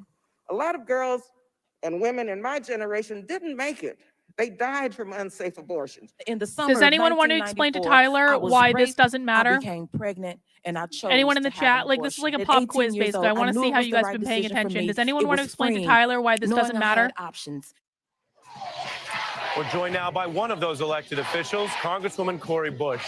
Thanks for joining me. Why was it important to you? Stacey Abrams is going to be the next governor of Georgia over this, by the way. Personal story. As this issue plays out, and now we see this court had, as of February, the 5 votes to support abortion bans outright in the United States. Because we have to use every tool in our toolbox. You know, I had never, since that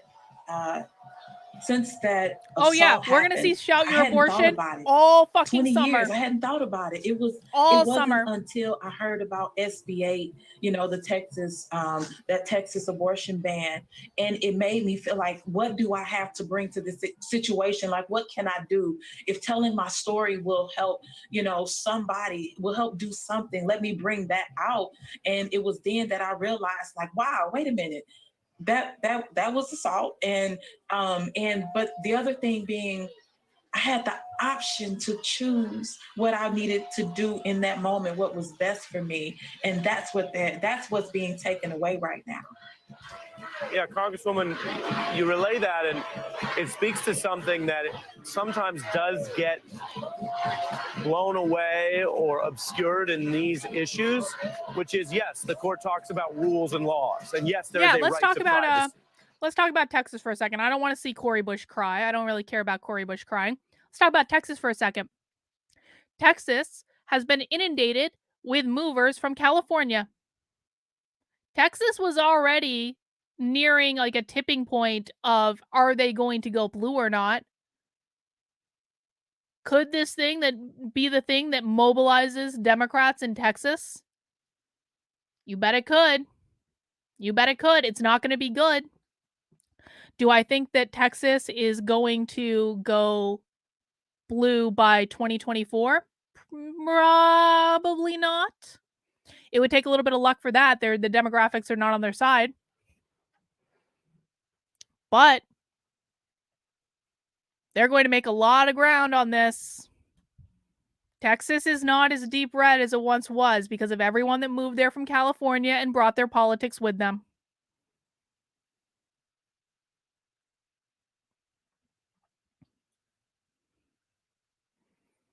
I don't know that Florida will. I think, Brian, the only saving grace of Florida is how Ron DeSantis handled the pandemic. I think literally the only saving grace of Florida is Ron DeSantis. But Ron DeSantis ain't going to be governor forever.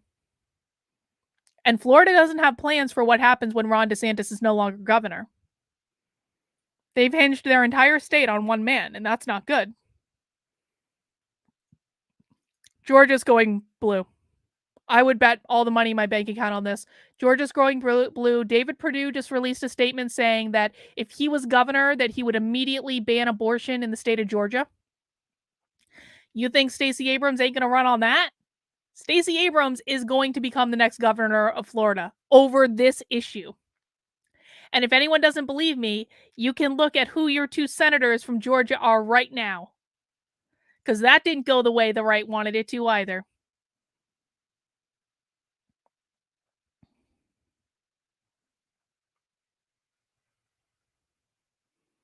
Unbelievable. Unbelievably bad fuck up. And listen, I understand that no one watching this had anything to do with bringing this Supreme Court case, but it really is, for me, it is like beating my head against the wall, trying to I have done everything I can possibly do for the last year and a half to try to get the right to understand this, and they simply do not. They just don't understand it, and that is the most frustrating thing of all to me. Looks like they're about to go to commercial again. So we'll check back in with MSNBC after commercial.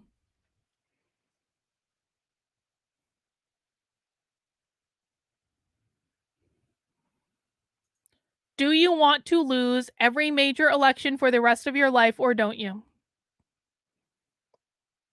For everyone that's reading about this, and I know a lot of people in the chat now are agreeing with me because the ones who don't agree with me left or they got blocked. Yep, all the conservative podcasts are celebrating like fools. Oh, Brandon's going to be on Tucker? What is Brandon saying about this? I don't know what he's saying about it. Let me see. I'm glad it's going to be on Tucker.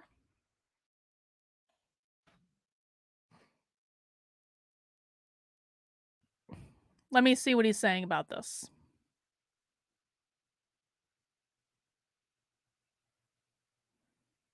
Oh my God, Brandon looks so good. Hang on. Okay, let's just take a look at how good Brandon looks for a second.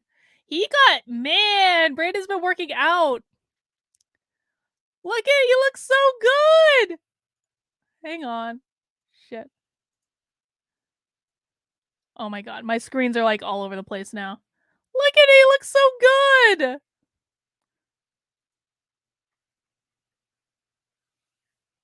I'm gonna text him and be like, you're looking thin. Good haircut. So I guess that's something anyway. He's looking sharp. I bet he's enjoying not being on house arrest anymore. That's pretty great.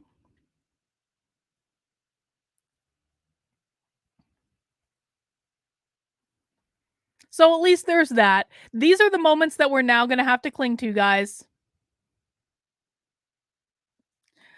Brian, thank you for the super chat. Florida, like Texas, has had a large influx of people from New York and California. It has also had a very large LGBT community, and this will flip the ones that were pro Ron to Crist. Oh, pro Ron DeSantis to Charlie Crist. Oh yeah. Oh, big time. And again, like, they literally mentioned anti-fucking sodomy laws in this opinion. They literally mentioned gay marriage in this opinion. I can't imagine the gays are going to be too happy with that. First was a former governor and still has a good deal of popularity. Yep, I agree.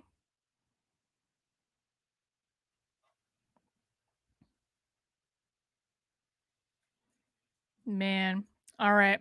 Let me pull yeah, Civil War II electric boogaloo. But I don't even think this is going to be a war, guys, because to be quite frank with you, conservatives talk a big game about civil war and they say we have all the guns, but they never do anything. And this is the problem. And when they do things, they do the wrong things. Yep. As a Glenn Youngkin volunteer, I am insulted. All of our work undone. Virginia was a blue state, and for what? More late-term abortions in blue states and illegal, unsafe ones in red states. That's exactly right. That I feel, Philippe, I feel exactly the same way. I feel like everything that I have been working towards in terms of like getting people to leave the left, in terms of like critical race theory and fighting back against woke bullshit, I feel like all of my work for the last 2 years has been wiped out in an instant. In an instant. It is infuriating what has just happened. Completely unnecessary. Unforced fucking error. AD, the strategy should have been a libertarian one, supporting the core right, but trying to win hearts and minds to make abortion an individual choice not to do. AD, that is 100% correct. 100% correct. All right. MSNBC's coming back up. Let's see. And I really do want to watch. I want to watch Joy Reid. Joy Reid's starting in 10 minutes, so I want to see what she's got to say about this. Take this away. When did you hear about the draft? Last night, And what did you feel? I burst into tears. I was devastated. Just some of what we've been hearing here at the Supreme Court. Protests gathered to try to deal with what could happen in that building. But of course, that's just available to people who happen to be near DC.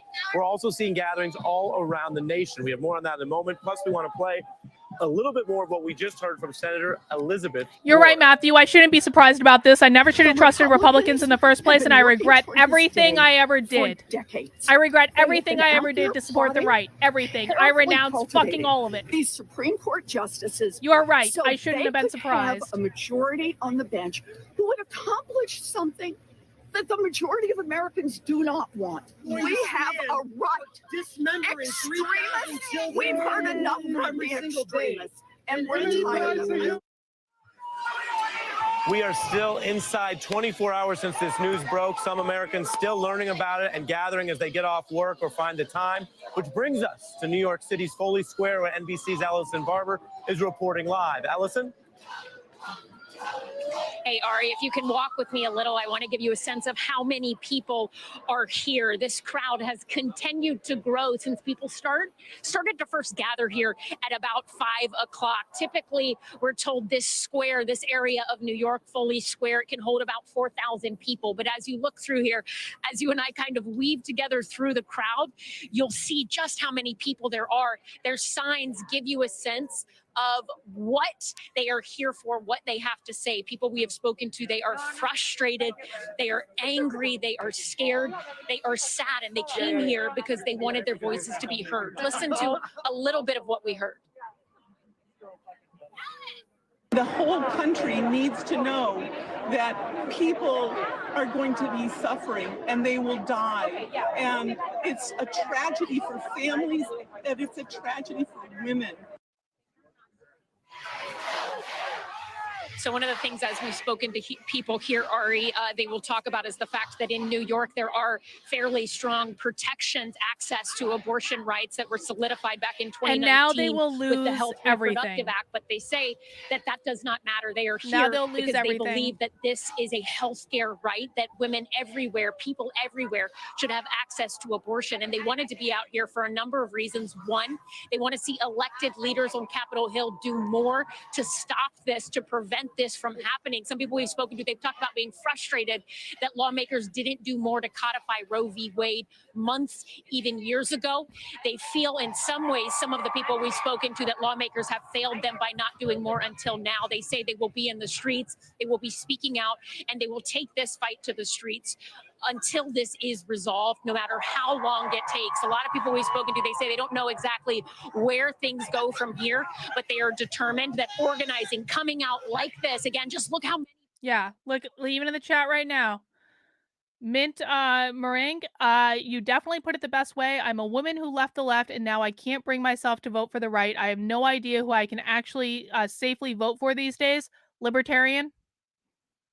The Libertarian Party is going to dramatically start changing at the end of the month when we have our national convention in Reno. We are taking it over. We are kicking out all woke libertarian bullshit. There will be no more nonsense. The numbers are already pretty much set. Like, it's not, they're going to be kicking and screaming till the very end, but the Libertarian Party is going to start changing. That will be where my vote is going. I won't vote for the Democrats, but I will not ever vote for the Republicans ever, ever again.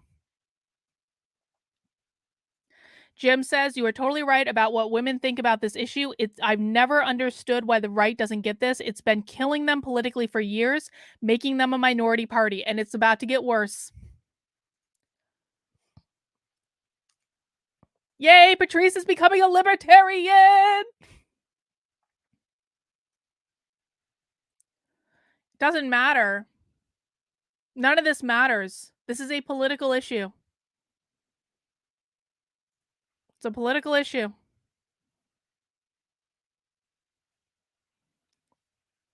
They need to learn. They're going to lose anyway. The Republicans will lose anyway because of this. The only way forward is for libertarians to rise. That's it. It is the only viable third party that exists. Andrew Yang's party. I get you, Natty. I know you're joining Andrew Yang's party. Andrew Yang's party is not viable. And I know libertarians aren't really viable right now either, but they have more infrastructure than Andrew Yang's party. Yep, John Morgan. Yeah, we're making a lot of libertarians today.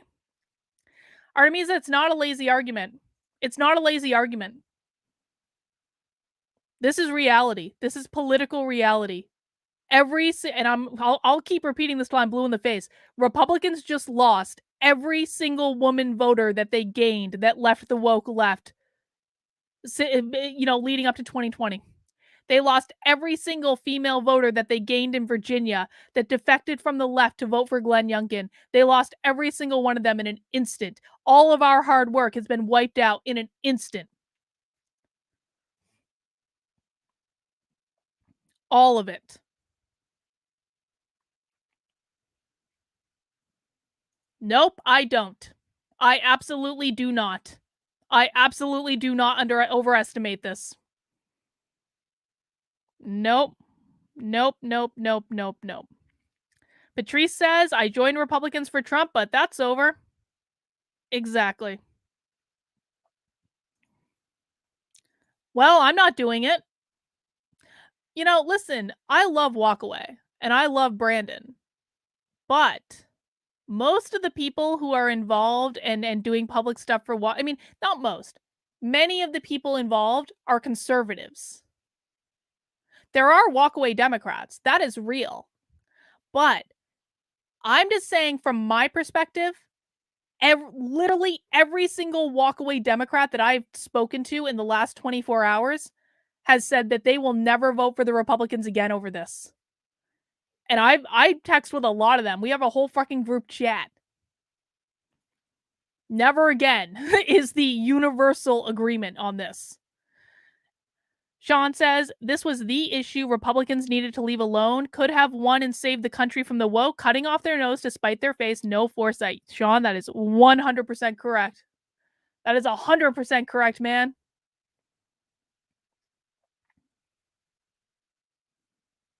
No, I wanted the case never to be brought in the first place. I wanted the Republicans to leave it alone. I wanted the case never to be brought in the first place. Now it doesn't matter what the Supreme Court does. It does not matter now if the Supreme Court bows to pressure. The damage is already done. It does not matter anymore. They can bow to pressure. They can change the decision. It's going to get codified in federal law. And it doesn't even matter. It does not matter.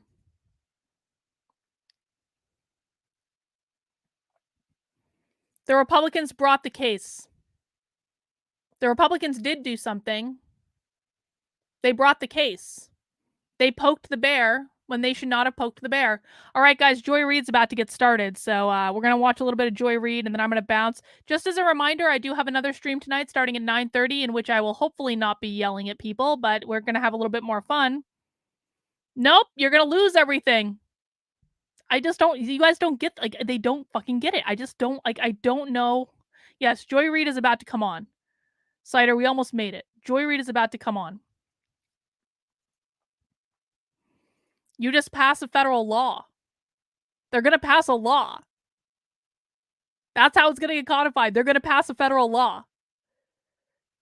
Democrats control the House of Representatives. They control the Senate. Murkowski and Collins will vote with them. Joe Biden will sign it. They will figure out a way to get rid of the filibuster if they have to. Sinema and Manchin will bend. They will pass a law. That's how they're going to do it. They will pass a law.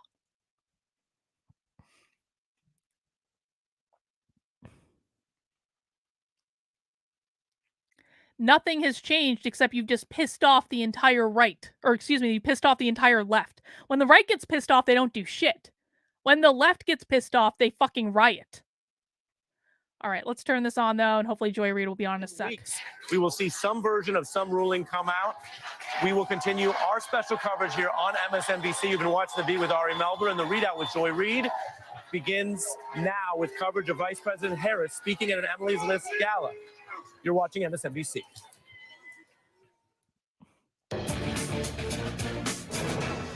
Good evening, everyone. We begin the readout tonight with a giant step backwards for women as free people in America. 50 years ago, progress was made when the Supreme Court announced their decision in Roe v. Wade.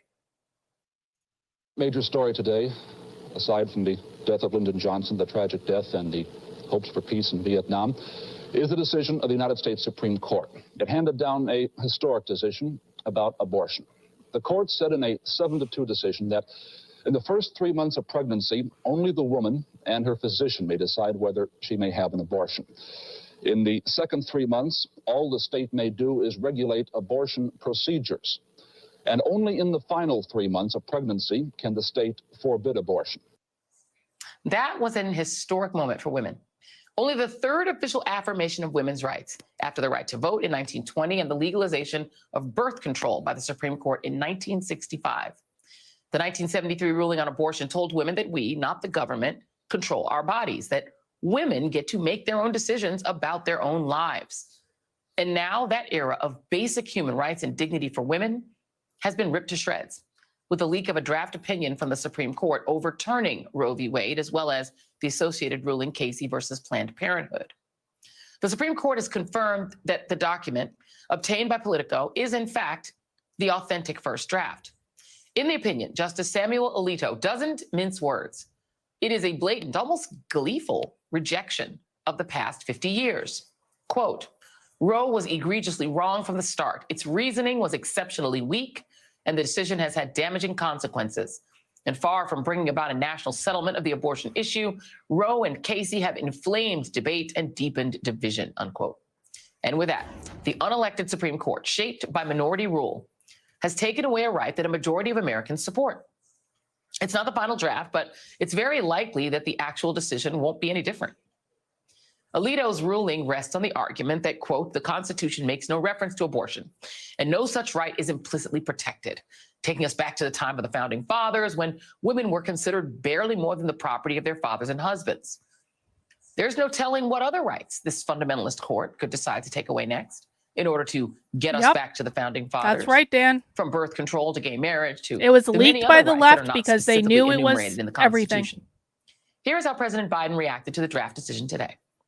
Everything. It concerns me a great deal that we're going to, after 50 years, decide a woman does not have a right to choose within the limits of the Supreme Court decision in Casey. If the rationale of the decision as released were to be sustained, a whole range of rights are in question. A whole range of rights. And the idea we're letting the states make those decisions, localities make those decisions, would be a fundamental shift in what we've done. Any minute now, we will hear from our country's highest-ranking woman, Vice President Kamala Harris. Democrats made a scathing case against the decision today, promising to pass legislation to codify Roe v. Wade into law. There it is. Told you. This is as urgent and as real as it gets. We will vote to protect a woman's right to choose, and every American is going to see which side every senator stands on. This is a 5-alarm fire. I am here because I am angry, and I am here because the United States Congress can change all of this. Yes, it is. I have seen the world where abortion is illegal, and we are not going back.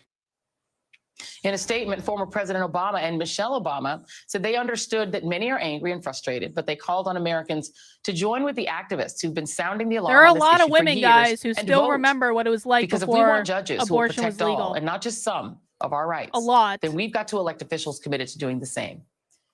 We're starting to see some of that action tonight with protests across the country, but anyone as want the to explain Obama to said, that anger Individualist will need to why translate he into is votes wrong? in the midterms. Anyone want to Because Democrats explain? Go currently ahead. cannot pass a law We've already answered protecting them abortion rights in 8,000 the United times States on the Senate stream, Indy, without but ending the people in the filibuster. chat will explain. And they're facing a Republican Party that's openly campaigning for a nationwide abortion ban. Women in the 13 states that have trigger laws that would immediately outlaw abortion once Roe is overturned will be most immediately affected. But make no mistake, Republicans are coming after every single American. They're just getting to the women first. Joining me now, Congresswoman Barbara Lee of California and Alexis McGill Johnson, President and CEO of Planned Parenthood Federation of America and the Planned Parenthood Action Fund. Representative Lee, thank you so much for being here. We've had you on before to talk about your personal experience regarding abortion and the fact that you too remember the era, as does Senator Warren, when abortion was illegal. What was your reaction to the leak of this draft and to Samuel Alito's reasoning that Roe had to go? John because Roberts already doesn't said it fit was. The within Supreme Court the original confirmed it. framing of the country and the Constitution? Well, Joe, first of all, I'm really angry.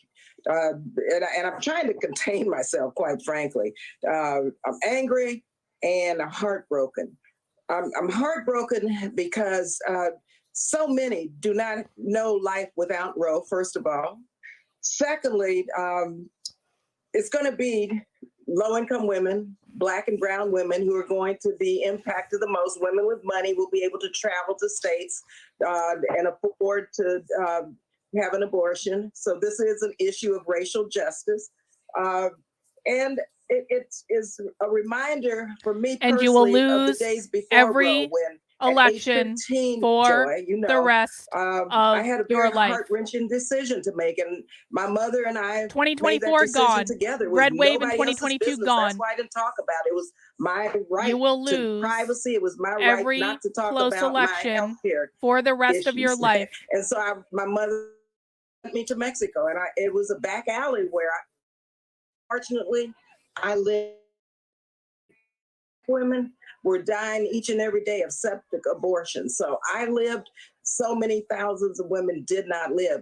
And abortions have got to remain safe and legal. And so we do not want to see this happen, but I have to tell you, everything is political. We have to organize, we have to mobilize, and we have to make these senators now. And Republican women, the public supports a woman's right to reproductive freedom. These Republican women and everyone needs to unite and let these senators know in no uncertain terms they need to step up and pass the Women's Health Protection Act right away.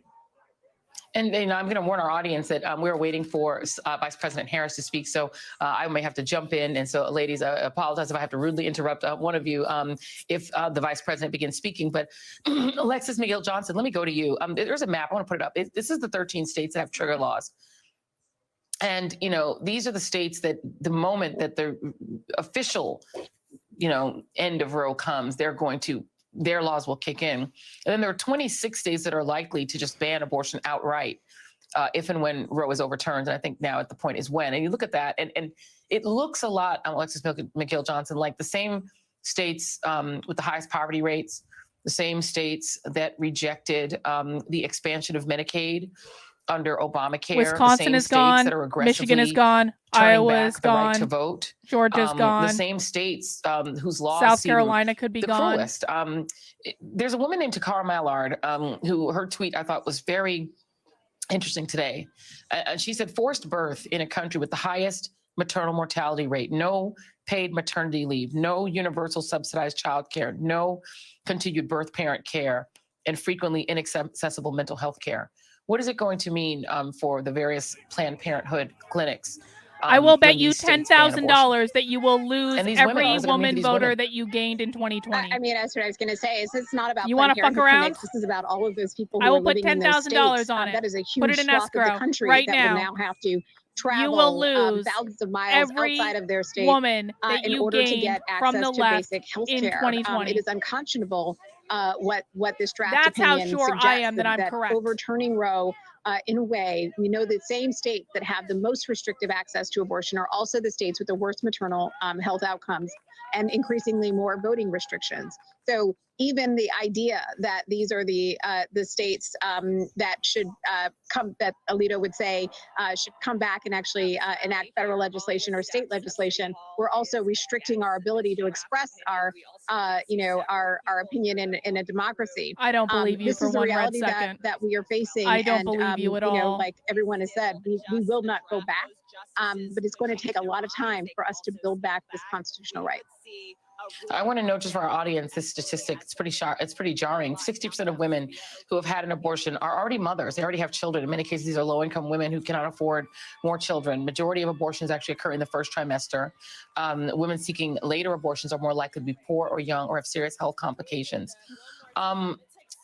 Congresswoman, you know, let me actually skip to this, because one of the things that the pro-forced birth side says is this is not about punishing women. This is about saving children, even though they tend to not be in favor of things like maternal health care, universal preschool, or anything that helps children. But okay, they say that's their argument.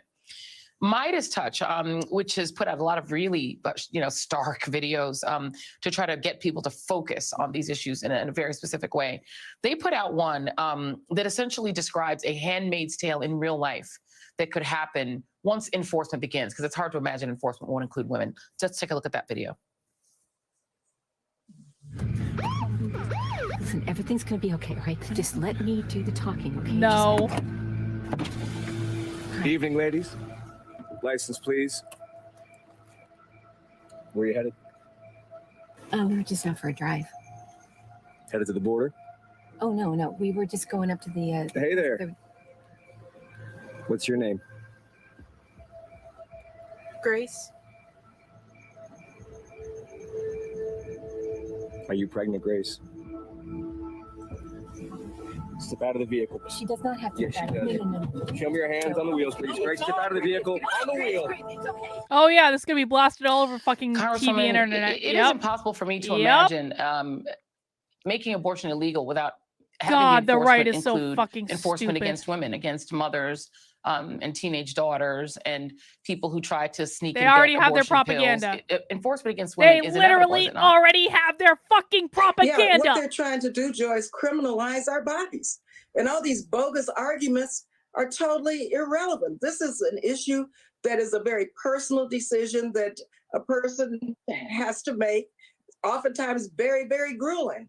And so the right to privacy, the right to make their own. You will lose every election for the rest of your lives. You will lose every election for the rest of your lives. You will lose every voter that you gained. Have nothing but to do with women's autonomy, and that's you what will we're talking lose about. And everything. so, yeah, they're trying to criminalize our bodies. Going. Yes, they're trying to move toward states' rights. And this may cause civil conflict in our nation. Oh, this will cause.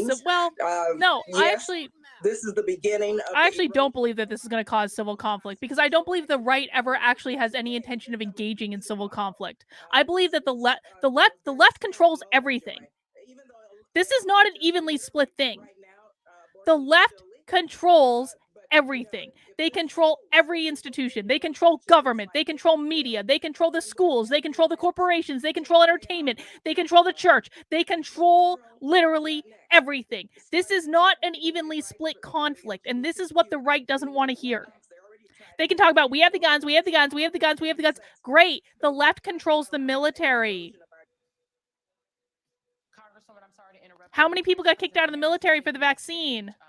We want to just watch her walk up on stage, and we're going to listen to her speech now. So let's go to the vice president. Hang on, let me do these super chats. George says, I don't understand people who come into this channel's chat just to be antagonistic. Oh, because they're conservatives and they don't know any other way to be.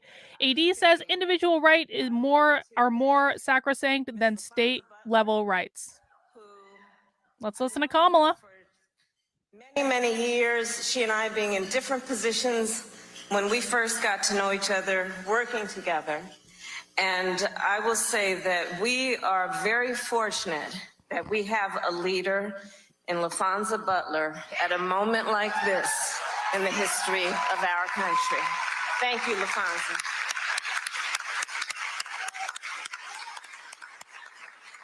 I also want to recognize another very special person who is in the room, the first second gentleman of the United States, Doug Who she has never had sex with ever in her life. She has never had sex with her own husband. I'm committed to this position. I have no evidence of that. So, there's no reason to believe they've ever had sex. If there was ever any sex. doubt about why Emily's list is important, last night makes the point. Women's rights in America are under attack. Roe v. Wade has protected a woman's right. Yeah, it's powerful. This might be the best speech she ever gives right here. Roe v. Wade, in its power, has protected a woman's right, her right to make decisions about her own body for nearly half a century. If the court overturns Roe v. Wade, it will be a direct assault on freedom, on the fundamental right of self-determination to which all Americans are entitled. Roe protects the right to access abortion. It also protects a woman's right to make decisions about what she does with her own body.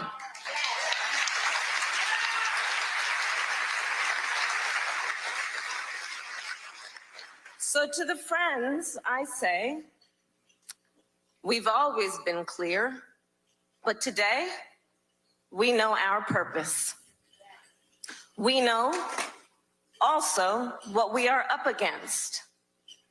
We have been on the front lines of this fight for many years, all of us in this together. And now we enter a new phase. There is nothing hypothetical about this moment. Let me be clear. This fight requires the work of this very organization, Emily's List, to elect pro-choice Democrats to Congress.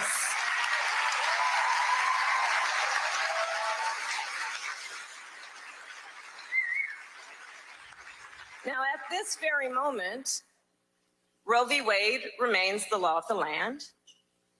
But let's talk about what a world without Roe looks like.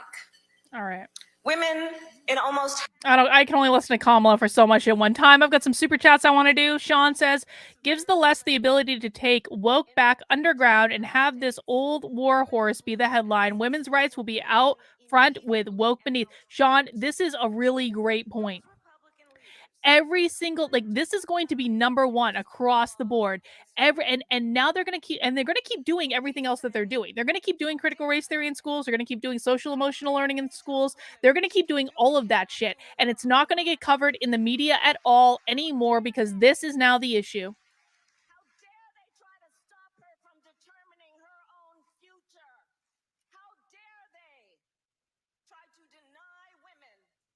Their rights and their freedoms. Kamala's yelling now. You know, 3 years ago, when I was the United States Senator, I asked a question. Can you think of any laws? There is no that next give thing, the Sim. government power This is it. to make decisions I about think. the male body? And the response, you'll recall, was essentially, can't think of any. So when we look at the big picture, Those who attack Roe have been clear. They want to ban abortion in every state. They want to bully anyone who seeks or provides reproductive health care. And they want to criminalize and punish women for making these decisions. At its core, Roe recognizes the fundamental right to privacy. Think about that for a moment. When the right... Bill says the police car commercial was very well produced. It's as if they already knew the leak news would hit. Well, I absolutely believe it was coordinated. I think that that's pretty clear. But they've had these videos for a while. They already had it in the can. I think they knew that. Listen, it was pretty clear when this case was heard the way it was going to go. It was extraordinarily clear to me the way this was going to go. They have had literally months. Democrats have been waiting for this moment, guys. This is why this is not a win for the right. It is a win for the left. Democrats have been waiting for this moment for months because they knew how this was going to go, because they heard the same Supreme Court arguments that we did. This was lost as soon as the case was brought in the first place because conservatives could not help themselves. The Democrats have prepared for this. The conservatives haven't. And here we go. We are off to the races. Take solace. It's incredible to see how many people on the right still don't get it. The right just gave the left control of the narrative once again. Not just control of the narrative. They gave the left back every single voter that they took away from them. Every single one. Kombucha totally in her element. Well, yes, she is. She was yelling earlier. She's getting very passionate. Going back.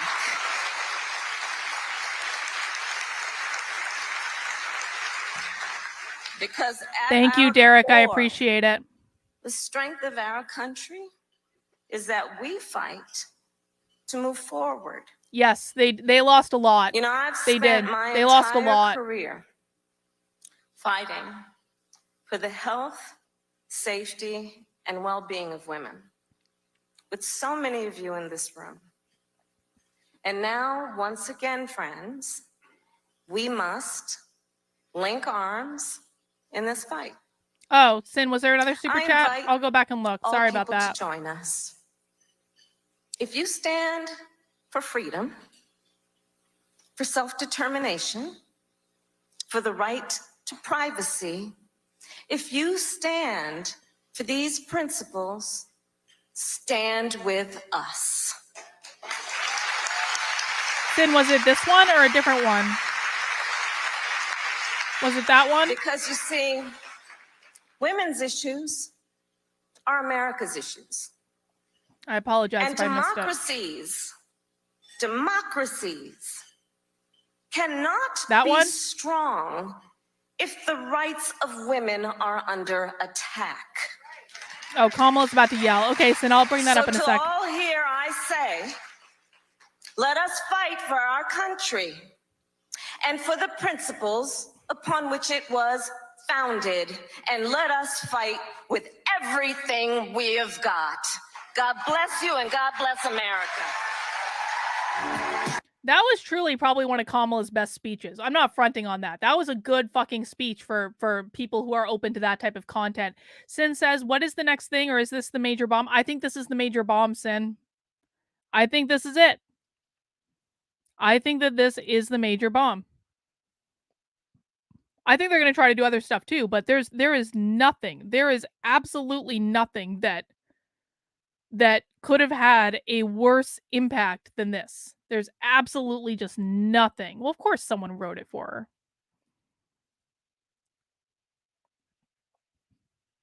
Of course someone wrote it for her. They all have their speeches written. And Congresswoman Barbara Lee, I want to let each of you respond to what you just heard. Congresswoman, I'll let you go first. Well, I think she was very authentic. First of all, she spoke to the issues, and she also framed this in the context really of fighting for our democracy and how critical women's rights are. And the right to privacy is essential. And it Does was someone very want to go interesting 'cause back I've and been talking remind to my us what friends, month George about Floyd this, got that killed we in don't last know of year? any What month laws did George dictate, Floyd get killed in last what year? men can do with their bodies. And Or not you last year, know, in 2020, I think excuse that me, in shows the 2020. What glaring month kind did of George Floyd get killed in 2020? unequal Don't tell treatment me of it's a women. little And too so far this away. is the serious It is moment. not too far she away at also all.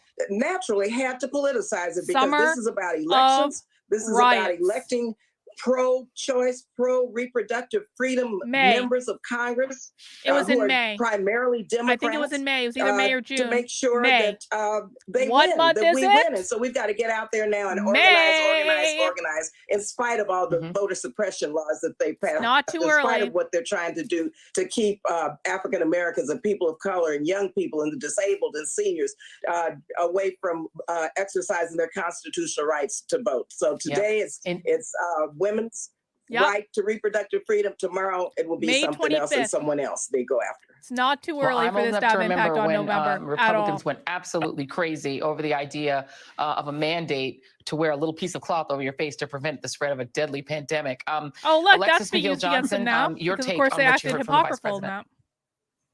Look, I think to the point that the Congresswoman made, this is why representation matters, right? That was a room that was all about representation. Okay, some people who things. look Let's like us address this again for the 87th time on this same stream. You are going to lose every election for the rest of your life. They're going to codify abortion into law. You will never win another election again, and every other thing that you don't want, they will do. Do you guys think for one red second that this is not going to have an impact on guns? Do you think for one red second that when the left assumes power in every branch of government for the rest of your life, that they aren't going to try to take away your guns? You think this isn't going to have an impact? Oh, but it's more important than political power. Okay. I hope you live in a state with like strong gun laws, man. Florida not being one of those states, by the way.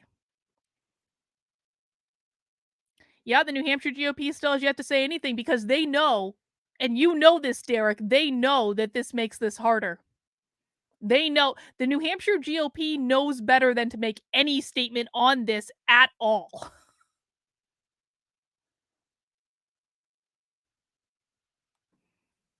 Oh, I'm so angry at Republicans over this. I'm so angry. And I know no one, like, oh, good, we're going to talk about Collins and Murkowski coming up. Good. That speech just ensured Kamala's presidency sooner rather than later. I mean, certainly, like, you know what? I don't think it hurt. I really don't. It was a good speech, dude. It was a good speech. They're going to feel much more comfortable turning over the reins to Kamala now. You know, because Biden's obviously not doing well, so I think you might not be far off on that. Ty says, kind of irritates me that other anti-woke folks with huge platforms aren't speaking out like you are. I expected Dave Rubin to call the right out on this, but he's pandering and galvanizing them. He's gone full-blown right-wing. I tend to agree with you, Ty. I added him earlier, I said it, and he responded to me too, and I said, you need to tell the people the truth about this, and he said he didn't know what I was talking about. He knows what I'm talking about. The problem is that Dave Rubin has surrounded himself with conservatives in Florida who are all saying the same thing. Now, I don't begrudge him any of that. I'm glad he moved to Florida. I'm glad he got the hell out of California. That was the right call. He should have done it sooner.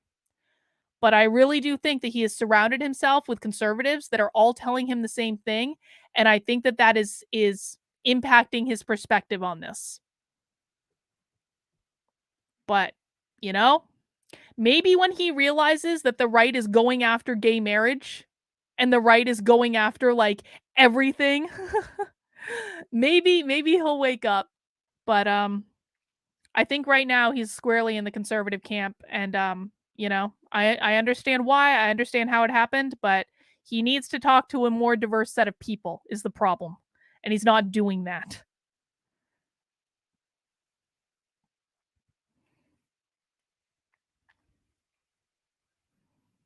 He's not doing that. This is the black swan. Roger, you are right about that. This is the black swan.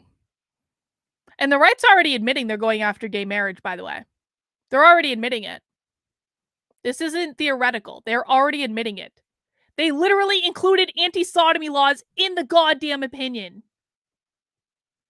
The right's not going only, or excuse me, the left is not only going, the right, there we go. The right is not only going after gay marriage, the right is going after all of the things that the religious right doesn't like. Oh my God. I can't even. AD says the right should have been ready for this. Alito said that this is a states' rights issue. Therefore, we codify a woman's right to a safe, right, and legal abortion. Should have been our speedy, or should have been the right should have been preparing for this for months. They should have been preparing for this. Yeah, I know you meant rarely, AD. I know you meant rare. I know what you meant. Yeah, the right should have been preparing for this for months. Yep. Oh, Charles, this isn't even just about us losing focus. Oh, what's this commercial? That looks kind of fun. Very colorful. I get distracted by colorful things. The right, this isn't even just about losing, hang on. You guys don't need to watch commercials. This isn't even just about losing focus. This is about, there's like everything else is done. There are no other issues to talk about. This is it. Done.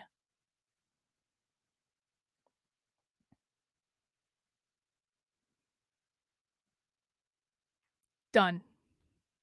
Because they could. The lesson of this is that you cannot be so focused on a singular battle that you lose all sense of perspective and all strategic thinking when you are in a war. This is the lesson of this. Is that the right got so focused on this one little sliver of the fight that they lost all perspective on every other moving part. The right had put themselves in a position of power, somewhat. Not institutional power, but they had put themselves in a position of power because inflation was so bad, the country's going to shit, all of Biden polls numbers are going down, gas is increasing, it is expensive as shit to go to the supermarket. The right had themselves in a really good position where they were going to have a red wave. And I don't see that happening now. And it was an entirely self-inflicted wound. All right, she's coming back. Let's see. Oh, Hillary. Oh, good. The Supreme Court could demolish pillars of the progressive movement. And as someone who's worked on every single one of these issues for decades, I see this as a make or break moment. Hillary Clinton warned us. They can suck a March dick. Of 2016, she implored Tell voters the New Hampshire GOP they can suck my dick. The Supreme Court and explicitly laid out the fragile future of Roe, noting that the court was reviewing I am not a Texas Republican. I'll say what I want. Legalize abortion. Despite the court striking down that law, months later, she sounded the alarm again, saying the fight was far from over and saying that, quote, the outcome of November's contests from the presidency to state legislatures is going to be a deciding factor in whether our elected officials the New and Hampshire, our courts defend excellent, or Derek. attack you can, a woman's Derek, right to health care for generations. You can quote me directly. If the New Hampshire GOP has a problem with me calling out the Christian right, they can suck my dick. Now, Mitch McConnell's stolen right-wing court is... You can clip that and show it to them in case there's any confusion. I was never a fucking Republican. God. I know Derek knows it. Derek is the best, by the way. Derek is the best. Shout out Clinton Derek. wrote, if Brett Kavanaugh becomes a Supreme Court justice, will he help gut or overturn Roe v. Wade, which legalized abortion in America? Yes, of course he will. One person who clearly did not get the message was so-called moderate Maine Republican Senator Susan Collins, who voted for two of Donald Trump's nominees, Neil Gorsuch and Brett Kavanaugh, and repeatedly assured everyone that they would uphold Roe. Don't you think, just as an academic matter, True. Neil Gorsuch, for whom you voted, very true. Don't you think he's probably going to very, vote to overturn very Roe true. versus Wade if given the chance? I actually don't. We talked about whether he considered Roe to be settled law. He said that he agreed with what Justice Roberts said at his nomination hearing, in which he said that it was settled law. I do not believe that Brett Kavanaugh will overturn Precedents are overturned. Well, today, Senator Collins said she found it completely inconsistent that that the two would be among the majority of conservative justices to support overturning Roe v. Wade. Join me now, Liz Winstead, comedian, co-creator of The Daily Show and founder of Abortion Access Front, and Elie Mystal, justice correspondent for The Nation. Look at that and also outfit. two people who've been saying that this was going to happen. Let me What play the hell? one more Why person is who Joy was Reid quite giant? surprised by the turn of What the events. hell Lisa was that? Murkowski. That was This is what traumatic she's saying for me. now What because the she was fuck? quite also supportive of these same nominees. Here's Lisa Was Murkowski anyone else today. deeply traumatized by seeing Joy Reid that close up?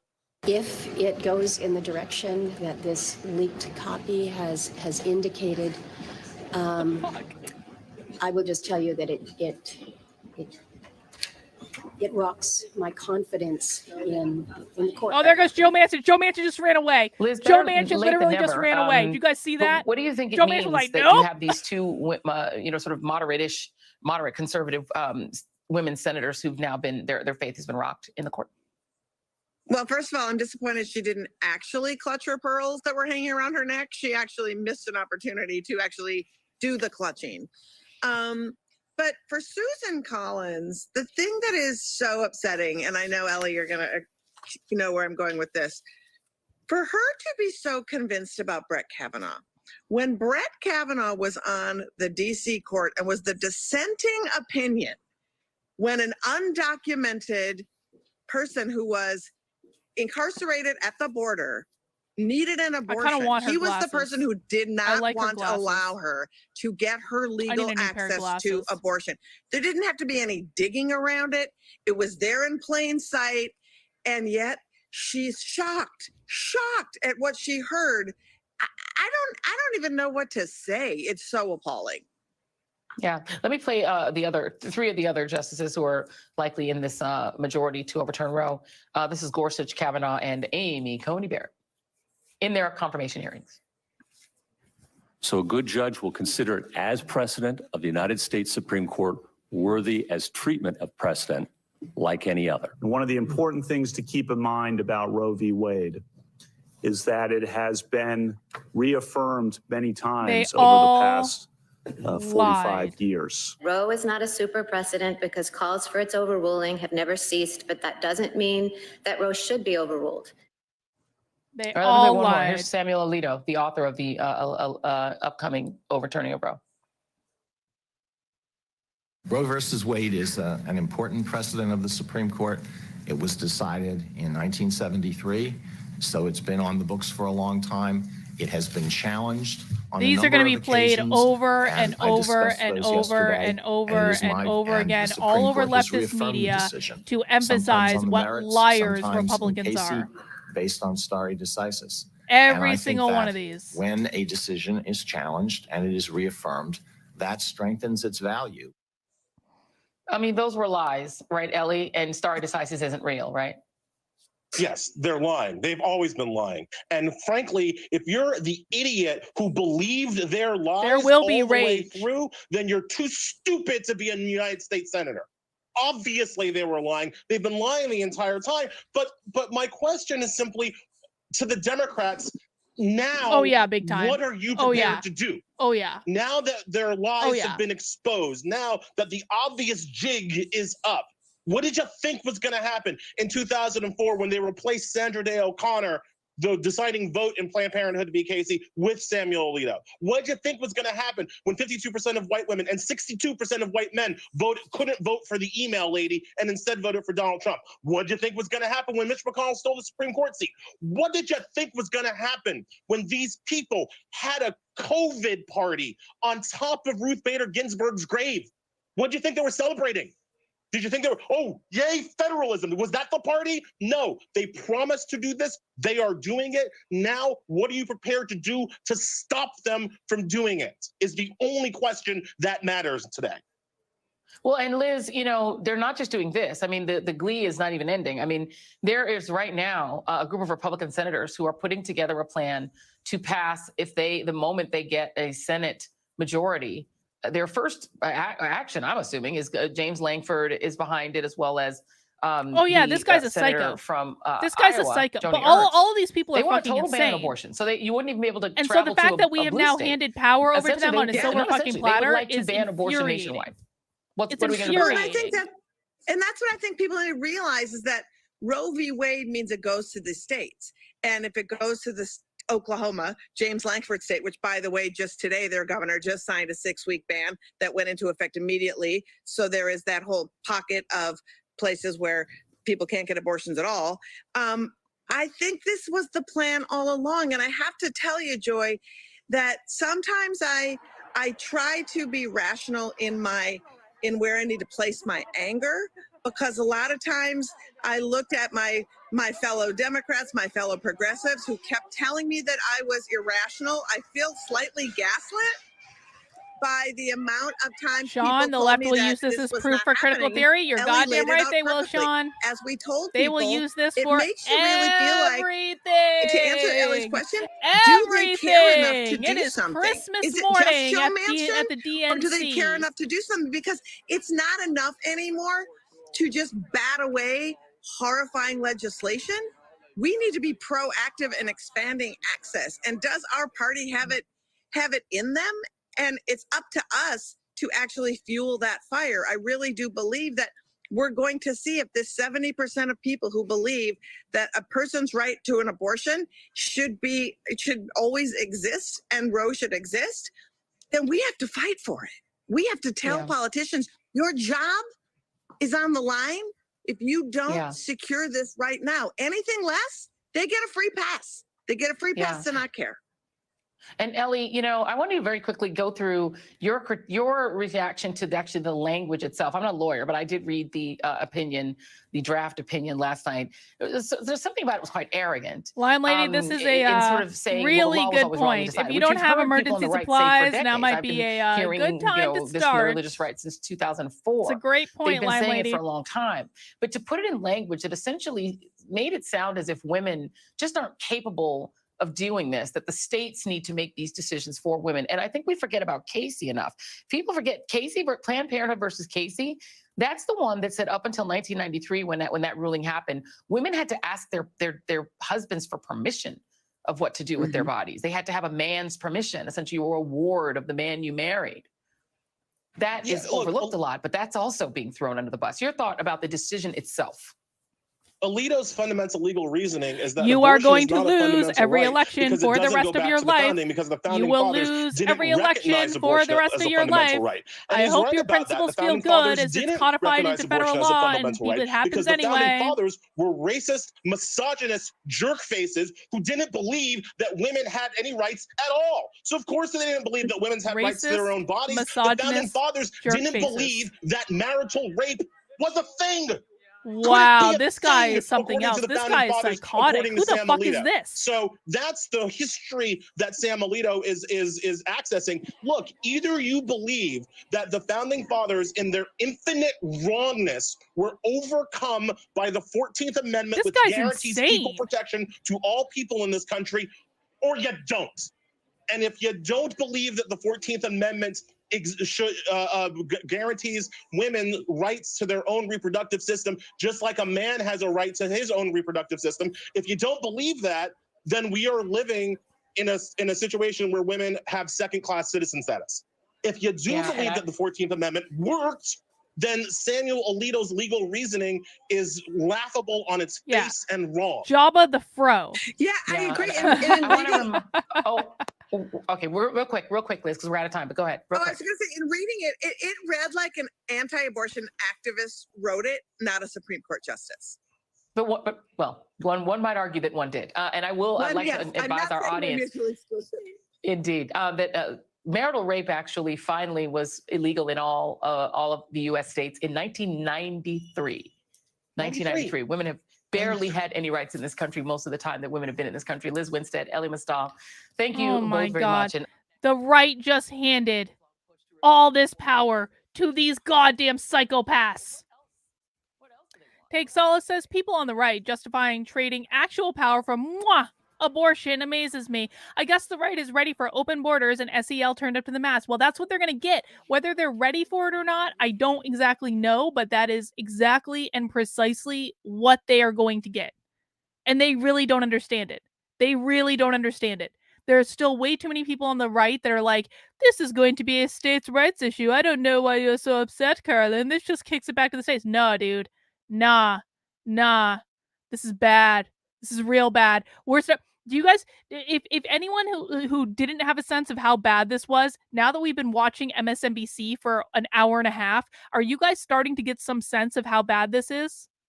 Everything MSNBC is saying tonight is going to be their talking points. Everything they're saying, they've already prepared. They already have propaganda ready.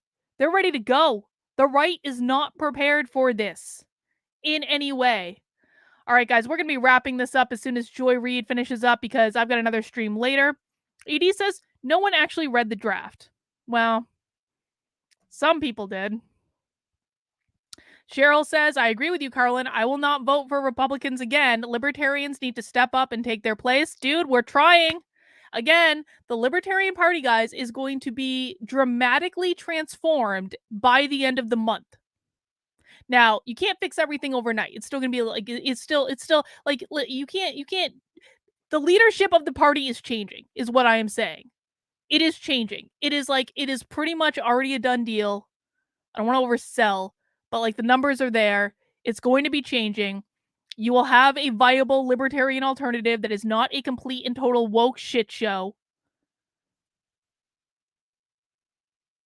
Man, I did call this months ago. And what happened when I called this months ago?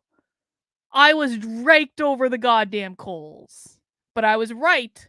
Because on these issues, listen, I'm going to pat myself on the back. On the issues that I piss conservatives off with the most, I have a 100% correct rate on them. Because I'm really good at analyzing social situations when I'm paying attention to it. If I'm not paying attention to it, then my opinion means shit. But if I'm actually paying attention to it, I'm extremely good at analyzing social systems and social situations and knowing exactly how it's going to play out. I have a 100% success rate on predicting this stuff accurately over the past 2 years. That has not changed. I said this was going to happen, and here we are. And I'm not happy about it. I am not happy about it at all. If you can't tell, if it is unclear that I am unhappy with how this has transpired for the last almost 3 hours. God damn it.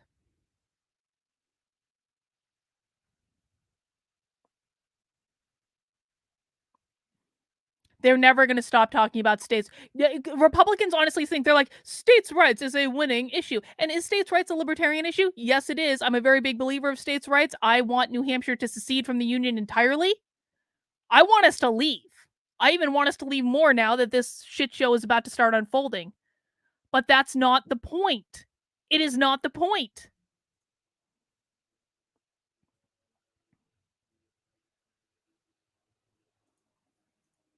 Still blocking people in the chat. Still got Republicans. I've still got Republicans coming in going, you're a baby killer. All right. Well, go complain somewhere else.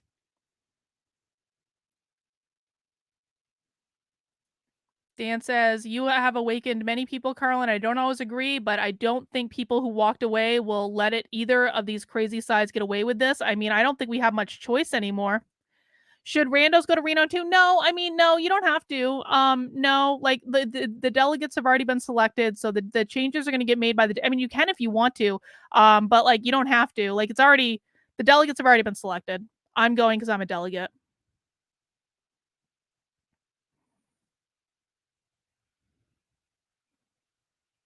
Are there any Republicans that are telling the truth to people? Like I don't pay, you guys know, I don't pay attention to what other people are saying. Are there any Republicans that are actually telling the truth to people about what just happened?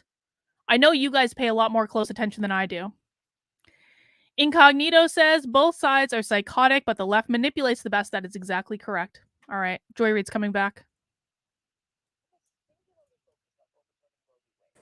If the draft ruling remains the final word, you'd think they would proudly proclaim victory. It is, after all, the culmination of years of work to put in place activist Supreme Court justices with a religious agenda. But the normally vocal party has been somewhat muted, and there's a reason for that.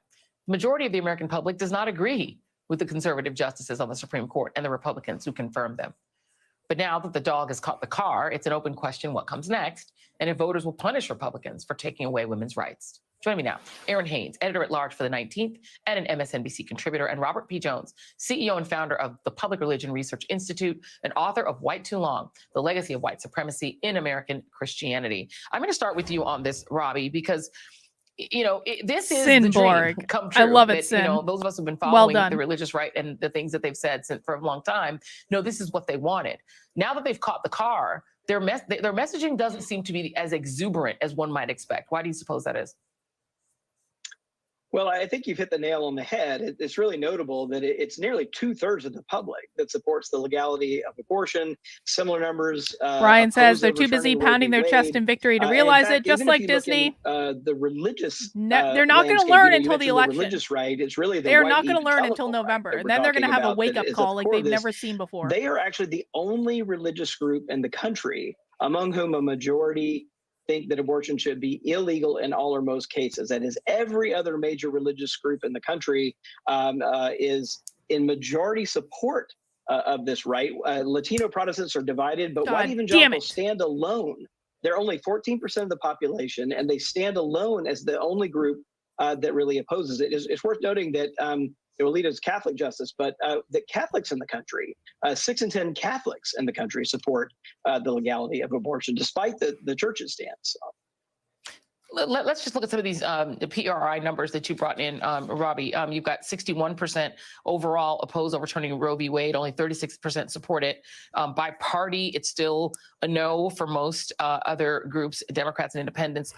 But even 48% of Republicans oppose overturning Roe v. Wade. And then when it comes to, as you mentioned, white evangelical Protestants, it's kind of divided. So 52% support overturning Roe v. Wade. So it's divided. So then to bring you in, Aaron, the question then becomes, what do they say about it? Because I've seen a lot of, anti-choice just all money to drink away my activists, sort of sorrows from pro-birth this activists on unfortunate TV development. that have been saying, no, it's about compassion. And I appreciate the contribution, Axios Brian. has gotten the Senate Republicans' talking points.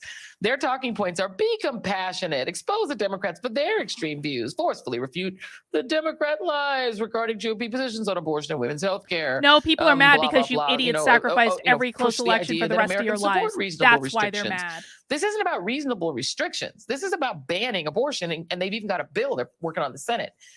What do you think this winds up doing, or what are you hearing that it's going to wind up doing in some of these races in the midterms? Well, Joy, it's going to be interesting to see what happens even tonight. With there's a primary underway even as we speak in Ohio, right, where abortion has certainly been part of the conversation in that primary election there. But listen, I think you've got a preview of where Democrats may be going headed into the midterms with Vice President Harris' remarks at Emily's List. Obviously, one of the most powerful political organizing group in the country for women. And what you saw was a very powerful, very forceful speech from the vice president where she threw down the gauntlet saying women's rights are under attack in America. And she said in a statement might not be that she wrong. got earlier today that Next we ban the slaughter of mammals. I mean, maybe, I don't know. Fight with everything that they have to push back against what may be coming if this draft opinion ends up actually being the actual opinion of the Supreme Court later on this year. You heard a lot of the talking points. I'm just looking here at my notes, and she reminded the audience of the long fight to undo Roe from the Republican Party. And yeah, so Boris says there's no libertarian that would want this. The libertarians are already talking about removing abortion entirely from their party platform. Just removing it, not taking a position. That's the conversation that's taking place right now. Just kind of the latest chapter in the culture of war, but one that Democrats sound like they may actually have an answer for. Indeed, and just to note that Kansas, Michigan, Pennsylvania, Wisconsin all have active debates going on about abortions. This is going to hit some swing states as well. But Robbie, I want to get into what else they want. Because the right to privacy that underpins Roe v. Wade also underpins the Obergefell same-sex marriage decision. It underpins the legality of birth control, which even Judge Brett Kavanaugh and people like Marsha Blackburn have called abortifacients. They consider birth control to be abortion drugs.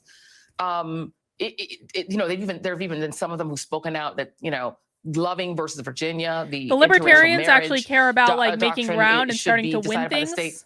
How much more do you expect them to try? So I don't know what his position is. I don't really care what his position is. Well, it shouldn't be in the party platform. That's the deal. It should not be in the party platform at all, in any way.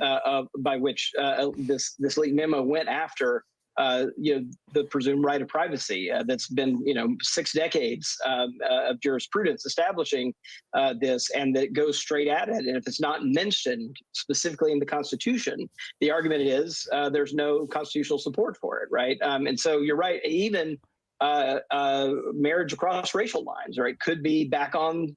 We could be doing it. In many ways, I think of this as a kind of time machine, right? It really is an attempt to drag the country back to a 1950s America. And in fact, when we look at the correlations between questioning on exactly that, like if you look at those who oppose the legality of abortion, we find that it's 2/3 of them believe that American culture and way of life, for example, has changed for the worse since the 1950s. We find that that same group that opposes abortion it doesn't see the connection, doesn't see systemic racism or the connection between past discrimination and now you will lose so there's a every election for the here rest that of your really is connected, lives. 'cause this is not just Every about abortion. election. This So is you're about a right. much We should never have broader, supported you. You set are of absolutely issues, correct. that are that really Absolutely are about a correct. kind of white Christian right worldview that again is a very minority opinion in a rapidly changing country today. Yeah, and I think Joy, they've given up on the idea they can Joy, if I could- convince people that they're right. They're just using coercion now. I'm sorry, very quickly, Aaron, we're running out of time, but go. Yeah, Joy, if I could pick up on what Robert is saying, I mean, I think you heard a couple, to his point, there were a couple of talking points that in Vice President Harris's remarks that speak directly to that. I mean, one, the idea that, when she says, we're not going back, being really forceful with that, but really just tying this potential. I'm sorry. They're not saying anything interesting, and I don't want to watch Joy read anymore. I got to wrap up this stream. I'm streaming again in an hour and a half, but I do want to take Emily's super chat. I really don't think they realize how many votes they lost. It's not just walkaway votes they lost. No, it's not just walkaway votes they lost. It's not. The right. I know people who've been watching for 3 hours have heard me say this about 17 times. It is mind-boggling to me, the self-sabotage that has just taken place on every major issue that the right claims to care about. On every single major issue. This will have ramifications that they haven't even begun to think about yet. And you can keep bringing up nitpicky points like this. She admitted in her own words she lied. She lied. They had to overturn it. It doesn't matter. You just lost every major election for the rest of your life. It will be codified into federal law. They will try to remove the filibuster. They will try to get rid of the Electoral College. They will try to pack the courts. They're going to cancel student loan debt on top of it. P.S. They're going to use their newfound power to go after guns too, because they just gained back. They just gained back every single vote from women that they had lost in 2020. They gained back everything. And they're already prepared. They already had all the fucking propaganda ready, dude. They are going to be replaying over and over again on an endless loop. Handmaid's Tales propaganda. They're going to be playing over and over and over again on an endless goddamn loop.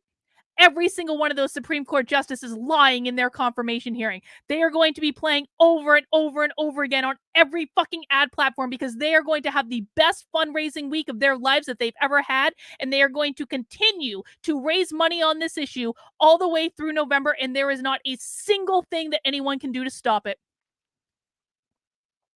That is the situation that we find ourselves in because Republicans could not help themselves.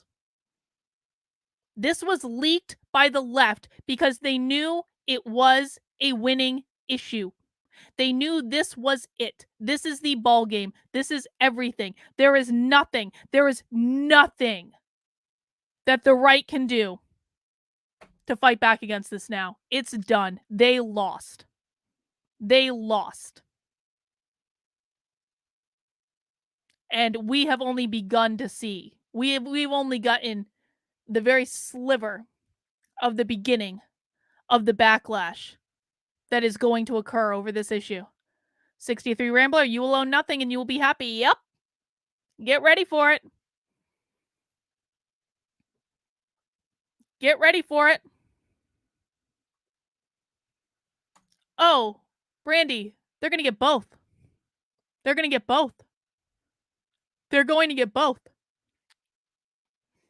They're going to get CRT. They're going to get social emotional learning. They're going to get gender transition in schools over this. They're going to get abortion too. They're going to get abortion too. It's going to become federal law. So fucking stupid. So dumb.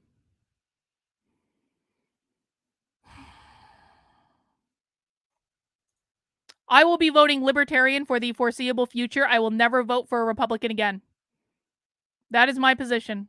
That is also the position of every single woman that I know that I've talked to in the last day that left the left in 2020. So many people that I talked out of the left.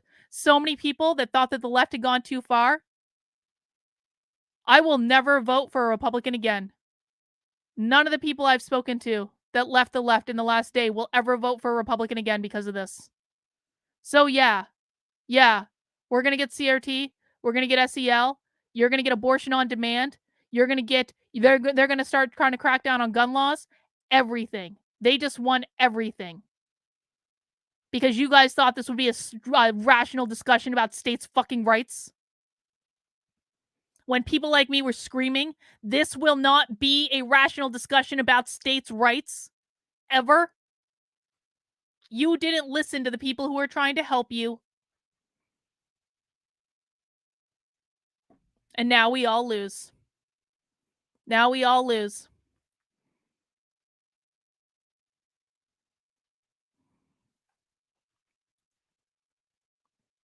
Now we all lose over this. Well, if you're Mises, you shouldn't be voting Republican anyway. Well, you can take a woman out of the left, but you can't take leftism out of a woman. Okay, congratulations on losing. See, and this is what I hear all day. This is literally what I hear every single time I try to tell the Republicans the truth. You're a leftist. You were never a conservative. Okay. You just lost everything you claim to care about. I'm a leftist. Fine. I know how to win fights and I know how to win wars. You guys don't know even how to walk down the goddamn street without fucking up. Trump facilitated this. Will you vote for him? No, I'm not voting for Trump, man. I'm not voting for Trump. No. Trump won my vote in 2020 because he was less offensive than Joe Biden. Also because he banned critical race theory in the federal government and he won me over for that. But Trump ain't getting my vote again. No, absolutely not. I'm voting for the Libertarian. I already told you. Liberty Lion knows I never claimed to be a conservative, but they're happy to lose if they get to feel in control for a minute. Yep. So, guys, I'm going to wrap up this stream, but I do have another stream that's going to start in about an hour and a half, and it's going to be much more fun than this one. And this is why women should not vote. Well, they do vote, and all of those women are going to vote against you, and you're going to lose perpetually for the rest of your life. Congratulations. I hope that felt good to say women shouldn't vote. Perpetually for the rest of their lives, going to lose. And they're like, there's perpetually for the rest of their lives, they're going to fucking lose. And the biggest priority is insulting people on the left and calling them names. Does anyone want to explain to Rocky in the chat why that's not going to work before we wrap up? Guys, I do have another stream that's going to be starting in about an hour and a half. It is nothing remotely controversial with Joshua, where we will absolutely be having Joshua psychic what is going to come of this absurd and stupid decision. So I guess we'll get some answers at least, and we'll try to have a little bit of fun, and we'll try to do something a little bit more lighthearted, and I promise I will try not to yell for a full hour. But when you get all of your work wiped out with one fell swoop because conservatives can't help but poke the fucking bear, it gets you maybe a little bit angry. So we're going to have Joshua psychic all sorts of manner of things tonight. If you have a question that you would like Joshua to psychic, please come and join us. We already have a super chat from Nat D, the illustrious Nat D. Was Katy Perry's hit song Dark Horse used for subliminal cult mind control purposes? Was Katy used to usher in the New World Order with her music? Nat D always asks the best questions on nothing remotely controversial. You're going to be able to ask your own questions if you come and hang out with us at about 9:30. All right, guys, that's all I have right now. Thank you for allowing me to work through some feelings for the last 3 hours. And I will see you guys in a little bit. Take care, and we'll see you soon.